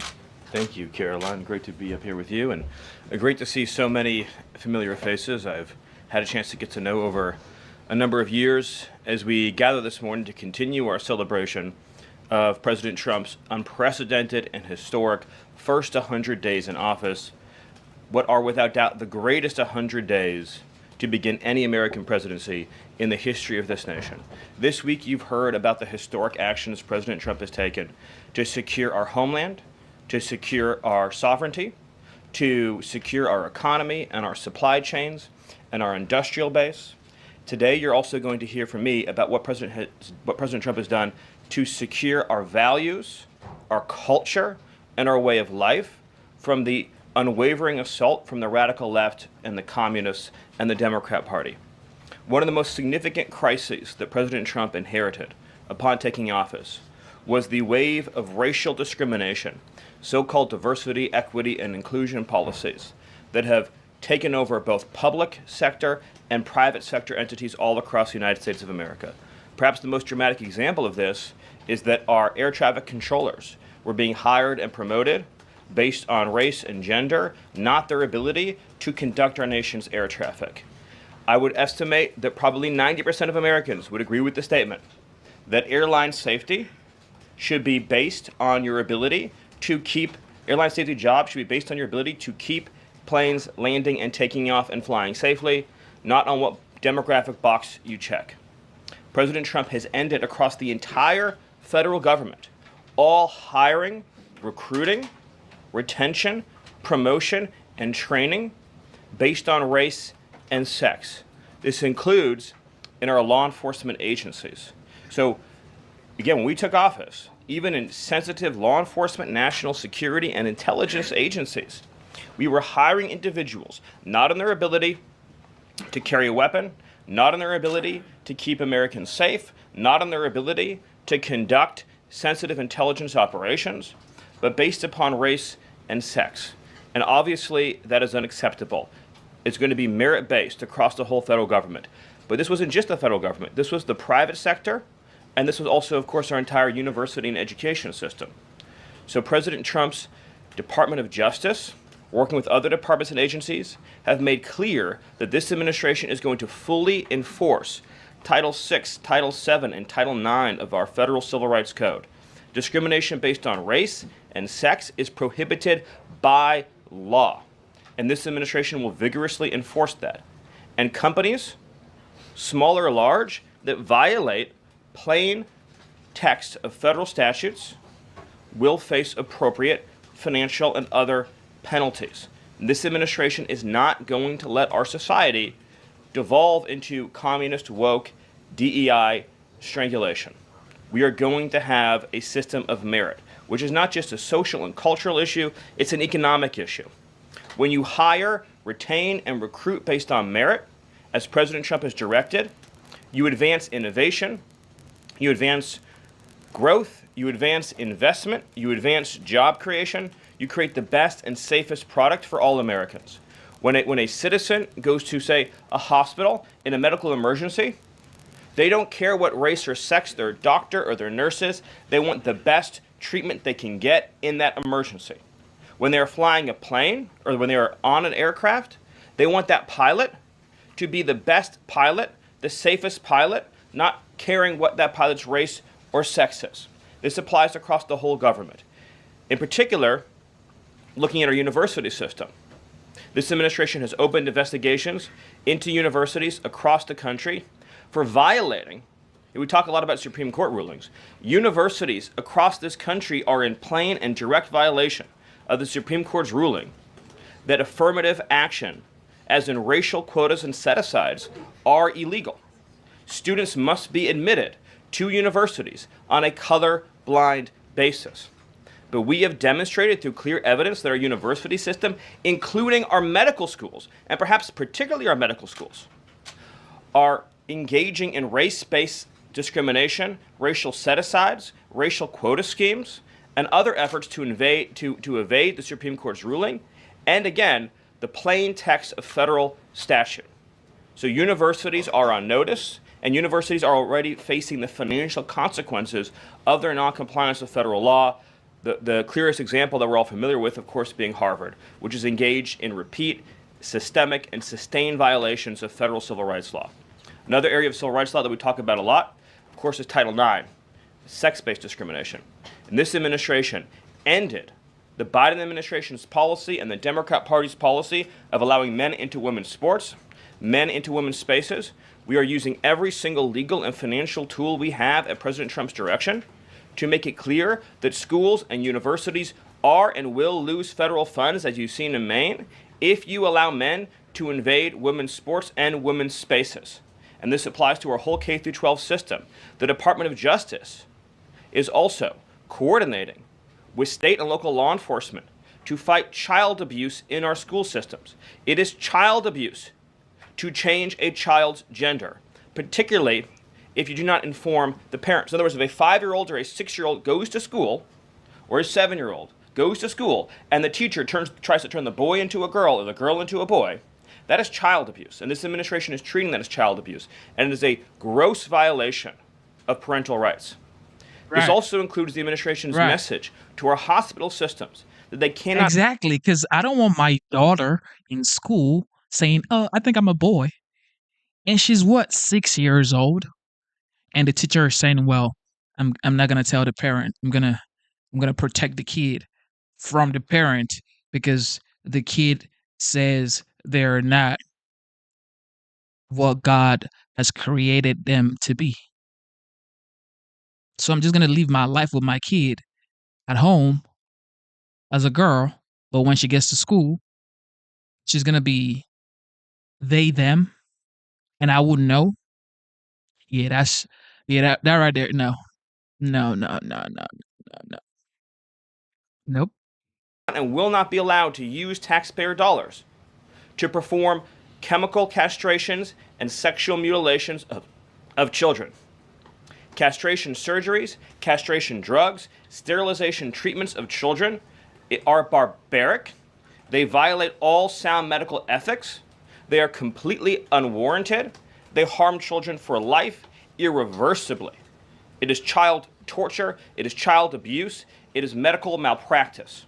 And so the Department of Health and Human Services, under the leadership of Bobby Kennedy, as well as the Department of Justice and other departments of this government, are making clear to our medical providers and our hospital systems that you cannot use taxpayer dollars to perform these barbaric procedures on America's children. And HHS has systematically eliminated all of the junk, fake science that was produced under the Biden administration, promoting sex changes on children, promoting the idea of sterilizing children. That's been cleaned out, that's been removed, and new guidance is being issued to doctors and hospitals advising them that they cannot perform these horrifying procedures, these irreversible procedures on our nation's children. We are also making clear in our prison system, male prisoners will not be allowed into women's prisons. The Biden administration promoted prison rape by putting men into female prisons. That is obviously insane, cruel, and unacceptable. And even though the Democrat Party and Hakeem Jeffries and the Democrat media continue to fight to put men into women's prisons, this administration will not allow that. And will not allow men as well in our K-12 system into women's private spaces and restrooms. We have seen horrifying example after example of young girls being sexually assaulted because school districts have allowed men into women's and girls' private spaces. This administration, President Trump, is at the forefront of protecting women and protecting girls. And nowhere is that clearer than when we are talking about fighting radical gender ideology. This administration is also fighting to get critical race theory out of our school districts. Children will be taught to love America. Children will be taught to be patriots. Children will be taught civic values for schools that want federal taxpayer funding. So as we close the Department of Education and we provide funding to states, we are going to make sure that these funds are not being used to promote communist ideology. For any nation to be successful, it cannot teach its children to hate themselves and to hate their country.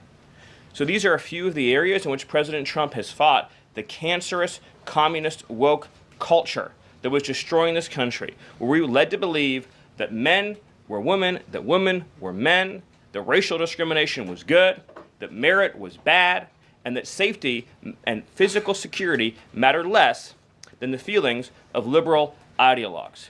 The president has also fought to return the Department of Justice to its core mission of protecting public safety and locking up violent criminals, instead of using the Department of Justice to target conservatives, to target Christians, to target people of faith. The last administration cruelly and shamefully used the power of the Justice Department to go after law-abiding Americans, in particular Trump supporters, conservatives, and Christians. That persecution has ended. The Department of Justice and the FBI are back in the business of going after bad guys, of going after gangs, of going after criminals, and keeping Americans safe. Let me just conclude before taking questions by noting that when you look at the sweep of the first 100 days, every single crisis that has afflicted America for years, sometimes decades, sometimes generations, this president has fought head on. He has taken on every entrenched power structure and system all across this government, this swamp, this town. That includes, of course, the DOGE efforts to slash corrupt, wasteful government spending, graft, and corruption, and to stop billions of taxpayer dollars from going to radical left NGOs. These are left-wing nonprofits that are used to advance illegal immigration, to advance open borders, to advance gender ideology, and to advance all of this insanity that has been turning our country in the wrong direction for so many years. President Trump took head on the trade crisis afflicting this country with the destruction of our manufacturing and industrial base, the shameful betrayal of the American worker by Joe Biden and the globalists that sent all of our supply chains overseas. He took head on the catastrophe of mass, unlimited illegal immigration that was turning us into a failed third world state, and achieved the lowest level of illegal immigration in recorded history without even a close second. He took on the economic crisis afflicting this country by reopening American energy, by defeating inflation, by lowering gas prices, by ending the onslaught and reversing the onslaught of federal regulation, by reopening coal, shale, oil, natural gas, and fighting now for the largest tax cut and reform, and the largest deregulation reform, and the largest energy reform in American history. These are just some of the things that have ushered in the new golden age, along with his fight to restore the peace that we had for 4 years under the previous administration before Joe Biden sunk this planet into bloodshed and war in the Middle East, in Europe, and rising tensions in Asia. President Trump, in every area of conflict around the globe, has been fighting to restore peace, security, stability, harmony. So he inherited an economic catastrophe, a border catastrophe, a public safety catastrophe, and a cultural catastrophe. And in every case, he has reversed those catastrophes and brought America into the new golden age. So I thank you for your time, and I look forward to any questions you have. Awesome. Thank you, Stephen. And as always, we'll start with our new media seat today. Chris Bedford from the Blaze Media. Why don't you kick us off? Thank you very much. Stephen, what is the end goal of the China tariffs right now? Is the idea to open up the Chinese markets through a deal to a better market for exporting American goods to China, or is it a reconfiguration of global trade in a way that isolates China from free countries? Go. So China is a unique situation, obviously. The president has talked at length about what happened to us economically since China's entrance into the World Trade Organization and the trillions and trillions of dollars of trade deficits that we've racked up with China over the period of that time, and what that's meant for our national security, what that's meant for economic security, what that's meant for our supply chains. Obviously, right now, the Secretary of the Treasury is in the process of developing a plan that will answer the questions that you're talking about, but the president's goals have been very clear on these points, which is that he is not going to allow China to continue to steal our intellectual property, to continue to illegally dump and subsidize their goods in our markets, to manipulate their currency, to rack up an unsustainable trade deficit. We need to have a trade relationship with China that does not do harm to our nation's economic and national security. And that has to be the guidepost of any objective. At the same time, tariffs will bring significant revenue into this country that will allow us to pursue our dramatic plan of tax cuts and reforms. Awesome. Great. Bloomberg, go ahead. Hi. First, as well, similar to that question, I'm curious, Kevin Hassett, when on CNBC this morning, he said that they were expecting some sort of news on tariffs by the end of the day. Do you have any insight into that? I don't want to get ahead of any announcement, but I'll just reiterate that right now, countries from all over the world, because of President Trump's leadership, are desperate and dying to make trade deals with the United States. We're going to evaluate each of those deals, and President Trump is personally involved in making sure that these negotiations serve only one interest, which is the interest of the United States of America, and we'll end up with a deal in these cases where, yes, the other countries, obviously, will have their own demands and their own interests, but nothing will go into effect that doesn't serve the interests of America and the American people. Thank you. Stephen, this morning GM is putting a dollar figure on how much the president's tariffs will impact the company. The CEO says tariffs will cost GM between $4 and $5 billion this year. The CEO of Ford says he can't commit to not raising prices because of tariffs. Is the administration open to doing more to give automakers relief? The question, unfortunately, misses the entire point, which is that U.S. automakers have announced dramatic investments and expansions inside the United States. American auto plants are growing, they are expanding, they're opening new facilities, they're expanding existing facilities that are already in operation, because it is now the case that for the first time in our lives, that American cars receive preference in America's markets. The U.S. auto industry used to control the entire world. I believe the number during the heyday was that 70% of all cars in the world were made in Michigan. And now, of course, we've become a tiny fraction of the global market. And the reason for that is because the United States opened its markets to every single foreign cheater and every single foreign nation that subsidized its goods on the face of the earth, and their markets have been closed to ours. Japan closed their market to our cars. The entire EU closed their market to our cars. South Korea closed their market to our cars. All of the countries I just mentioned have tens of billions of dollars of annual trade deficits in automobiles with the United States. These are supposedly pure nations, nations that have at least a somewhat equivalent per capita GDP. So it is impossible under the terms of fair trade, if you have two nations with similar per capita GDP, to have such uneven trade flows in automobiles. What the president has done with his car tariff, we have the most desirable market in the world, is if you want to sell cars tariff-free, tax-free to our market, your plant has to operate in the United States. The only alternative to that is to have no U.S. automobile industry whatsoever, which is where this was headed, to be clear. If we stayed on this current path, within a few years, there would have been no U.S. automobile industry. And what little was left of it would have been in Mexico. Because U.S. auto companies have steadily been shifting their supply chains to Mexico, where they believe it is cheaper to make their products. In reality, it'll be cheaper to make them here because there'll be no tariff for anything made in the United States, and we'll have the cheapest energy and the best regulatory environment in the face of the earth. But in the meantime, while manufacturing ramps up, American consumers may pay more. Do you agree? Not on cars they won't, because again, there's now a massive economic incentive for automobile producers to expand production in the United States, and whatever they make here, there will be no tariff. We'll go to the back row. Go ahead. Thank you, Caroline. Today, the U.S. Chamber of Commerce released a letter to the Trump administration asking for small business tariff relief. They say that's necessary because in order to save small businesses and to stave off a recession. Stephen, is the administration considering small business tariff relief? The relief for small businesses is going to come in the form of the largest tax cut in American history. A tax cut, by the way, that every single Democrat is planning to vote against. They're voting for a tax hike on every middle-class family of about $4,000.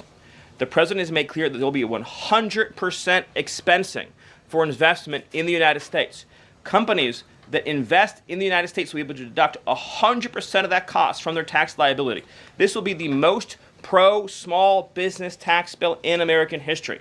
And at the same time, this is what you have to understand about the plan, is as they're able to do that, as they're able to reshore those supply chains, that also means they'll pay no tariff. So you'll have the lowest tax environment and there'll be no tariff because their production and supply chains will be in the United States. So that's a no on tariff relief for small businesses in the short term? It's a yes on tax relief for small businesses. And again, you only pay the tariff for products that are made outside the United States. Edward. Yeah, thanks. So on the rare earth mineral deal that was signed last night, when can that deal be operationalized? What's the time frame? And what kind of leverage does that give Ukraine over Russia? I think the more important point about the Ukraine deal, and I would hopefully have an update for you soon on how quickly it can be operationalized, but we'll be moving at full speed, not only on that mineral deal, by the way, but on every mineral deal that this president has been unleashing. So we're opening up mines all across this country. We're also pursuing energy and mineral deals all over the world. Since the president issued his executive order also on deregulating coal, we've seen dramatic coal production increases already in the United States. So we're taking advantage of the trillions of dollars in coal wealth and mineral wealth that exists in the United States. We're a very mineral-rich country. But with respect to that deal, we'll move it and operationalize it as fast as we possibly can. But it's meant to pay back the United States, this is the key point, for the hundreds of billions of dollars that our taxpayers have spent subsidizing the war in Ukraine. So it is repayment to the United States. And that's one of the most important points to understand about it. What's the leverage?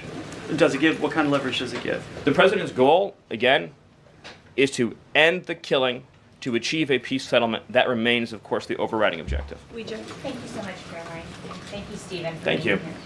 This administration has stressed the need for price transparency for things like healthcare bills and concert tickets. So why is it a political and hostile act for Amazon to display price transparency on consumer goods? Well, I think it's the wrong way of looking at it, which is why would, first of all, that proposal is gone now. But why would Amazon, of all the different things that go into a theoretical price input, right? For example, does Amazon list the cost of California's regulations on everything made in California? Anything you make in California, you have a massive price increase because of the healthcare regulations that are unworkable in that state, because of the labor regulations that are unworkable in that state, because of the subsidies that go to illegal aliens in that state, because of all the bureaucracy. So anything being produced in California has a massive built-in price hike. So why wouldn't Amazon have a list saying if you purchase it in California instead of in Alabama, this is the premium that you pay?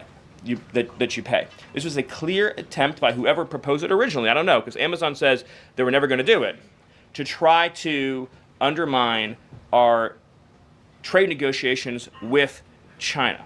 I'll make another important point in this, which is that there's been many complaints about the fact that there are a lot of products that are sold on Amazon that are actually ripoffs of American products that are then stolen by China, and then they take our IP and they put them into products to try to undersell our manufacturer. So to the extent that we are engaged in labeling issues on Amazon, I would say that would be the most significant one to fix, is making sure we're not undercutting American consumers. And then one on Abrego Garcia, please. The administration is reportedly inquiring about his return. Is that to check a box for compliance, or does President Trump want him back on U.S. soil, or both? So, as Secretary Rubio said yesterday in the cabinet meeting, this administration is not going to publicly discuss the inside details of our foreign policy and negotiations with a foreign country. And in particular, we are not going to allow a district court judge to try to become the Secretary of State. Secretary Rubio is the one who, under his leadership and direction at the State Department, is managing the day-to-day relationship with El Salvador. Let's just take a moment, number one, to express our gratitude to El Salvador for agreeing to take some of the most dangerous terrorists off of America's streets and to put them into a safe environment where they cannot continue to engage in acts of terrorism or coordination with the Maduro regime. You may have seen recently an FBI assessment that was unclassified that said that the Maduro regime is using and planning to use Trinidad terrorists to carry out assassination plots on American soil. Now, very few in this room covered that. I'll let you all ask yourselves why you didn't cover it and why your editors didn't assign that story to you. Something I think you should think about on your own. But this is a earth-shattering piece of news. The Biden administration imported the terrorist army that our own FBI assesses is planning assassination strikes on American soil against critics of the Maduro regime. Those are the terrorists that President Trump is finding and apprehending that our Democrat judges and Democrat activists are trying to keep on U.S. soil. Trinidad has the same legal status as Al-Qaeda and ISIS. MS-13 has the same legal status as Al-Qaeda and ISIS. These are foreign terrorists operating on our soil. And our gratitude to El Salvador for agreeing to take custody of these terrorists is immense. With respect to the case that you mentioned, there's now even been more evidence that has been made public of this person's violent, repeated threats and assaults against his spouse, someone who had repeated, documented human trafficking and human smuggling offenses, somebody that has extensively documented membership in MS-13, a terrorist organization, and of course he had MS-13 tattooed on his knuckles. This is a person that was a clear and present danger to the safety of the American people. And it is a sad reflection on the state of our media and many of the outlets represented in this room that you obsessively try to shill for this MS-13 terrorist. Well, no coverage occurred in your papers about any of the Americans that were raped and tortured and murdered by the illegals that Biden was importing into our country. You know, you talk about due process.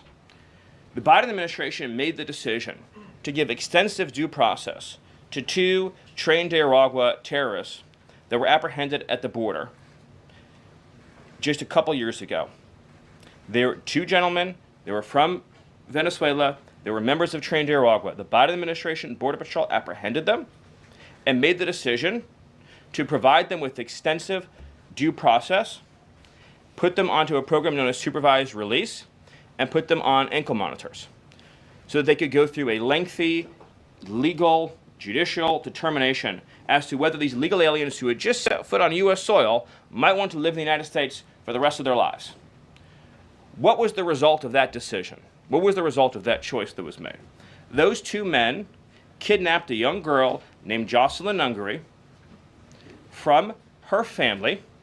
They beat her, they sexually assaulted her, they tortured her, they stripped her, they murdered her, and they dumped her body. That is what the Biden administration's policy was. Most of your papers never covered her story when it happened. To the extent that you covered it at all, it was because President Trump forced you to cover it by highlighting it repeatedly over and over again. He had to shame you into covering it.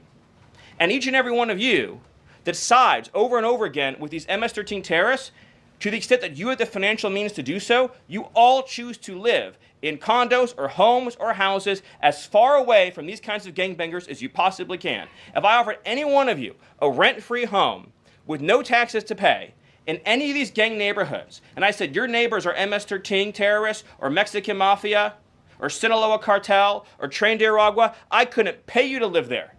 But yet you, with your coverage, are trying to force innocent Americans to have these people as their neighbors, and that one day their daughter may be abducted from their home and raped and murdered. So you're not going to get an ounce of sympathy from this administration or President Trump for the terrorists who've invaded our homes and our country. Awesome. Thank you. Peter, we'll take a couple more questions. A couple questions on DOGE, of course, because that's the topic that you're here to speak about. But I want to ask you one other question about the topic of prices. We heard from the president on this just yesterday, right now, on prices and the risk that there could be some short-term, as he said, shortages. He was referring specifically to dolls. What do you tell Americans right now, Stephen, who say they can't afford to, in the president's words, be patient? Americans who voted for President Trump on his promise that he would lower prices across the board on day one. But he did lower prices across the board on day one. Well, grocery prices last month went up 0.4%, of course. So I mean, just across the board, not exclusively eggs. Inflation, as you would acknowledge, is down substantially. Gas prices are down substantially. The new GDP report showed a 22% record increase in investment in the United States of America. So all of the, and don't even, egg prices, of course, which was all you guys talked about for a few days, I think are down like 80%. The reality is that we can either surrender economically to China, or we can reclaim and reshore our manufacturing base and our industrial needs. And it's not just China. In the event of any national emergency, this is the president's first duty as commander-in-chief. In the event of any national emergency, we cannot be reliant on foreign countries for steel, aluminum, energy, technology, any of the essential components that we need to keep this country running. He is fulfilling his duty as commander-in-chief that every president before him had failed to fulfill or even actively betrayed. And despite inheriting all of this, as I mentioned, inflation down, jobs up, and particularly, by the way, jobs for American workers. So for the first time, you look at these jobs reports, the government workers are going down, which artificially, of course, increased previous job totals. The employment of non-citizens is going down. The employment of American citizens is exploding. Remember, all the job gains during the Biden administration, so-called gains, on net were for foreign workers. So if you look at the stock of American workers over his whole administration, they lost jobs on net. So if you're an American worker, you lived through 4 years of a Biden depression. That was the economic reality that now the President Trump is rescuing. And again, if you make your product in America, there's no tariff. And as we develop advanced manufacturing techniques, increased AI, increased robotics, it'll be cheaper and cheaper and cheaper to manufacture in America. But to be clear, you said that prices have... Exactly. It's going to be expensive at first, but if you never take the first step, how are you going to bring manufacturing back to the United States? You want to keep getting pharmaceuticals from China, Ireland, India? I mean, India is our ally, but you want to be able to get your pharmaceuticals. I mean, medications. You know how many percentage of Americans are on medications? And those medications are imported from China, Denmark, Ireland, India. Come on, man. We can't be doing that. Of course, the United States makes pharmaceuticals as well, but most essential medications that Americans need, the raw materials are gotten from China. So it's like the United States needs to be able to make their own pharmaceuticals. Like, these are essentials. Essentials should be made in the United States. Now, things that are not essential, we could, delegate it to our allies like India, Denmark, but definitely not China. Gone down across the board. The president himself acknowledged that on toys you may end up paying, on dolls he was referring to, you may end up paying a little bit more right now. So in terms of... Most people are saying it's going to take 5 to 10 years to bring manufacturing back, like fully back to the United States. Even if it takes 15 to 20 years, wouldn't you rather start today? Wouldn't you rather start that journey today? You want to wait until your kids grow up to bring back manufacturing to the United States? You don't want to start now? Wouldn't you rather start now? If they're saying it takes 5 to 10 years or whatever, how long it takes, don't you think we should start today? So don't bring it back to the United States because, it takes a long time and it's going to be expensive. So let's keep it with China. So when something bad happens, people start dropping to the ground because there's no pharmaceuticals for them to take. Yeah, I see. He was making the point that I think almost every American consumer agrees with.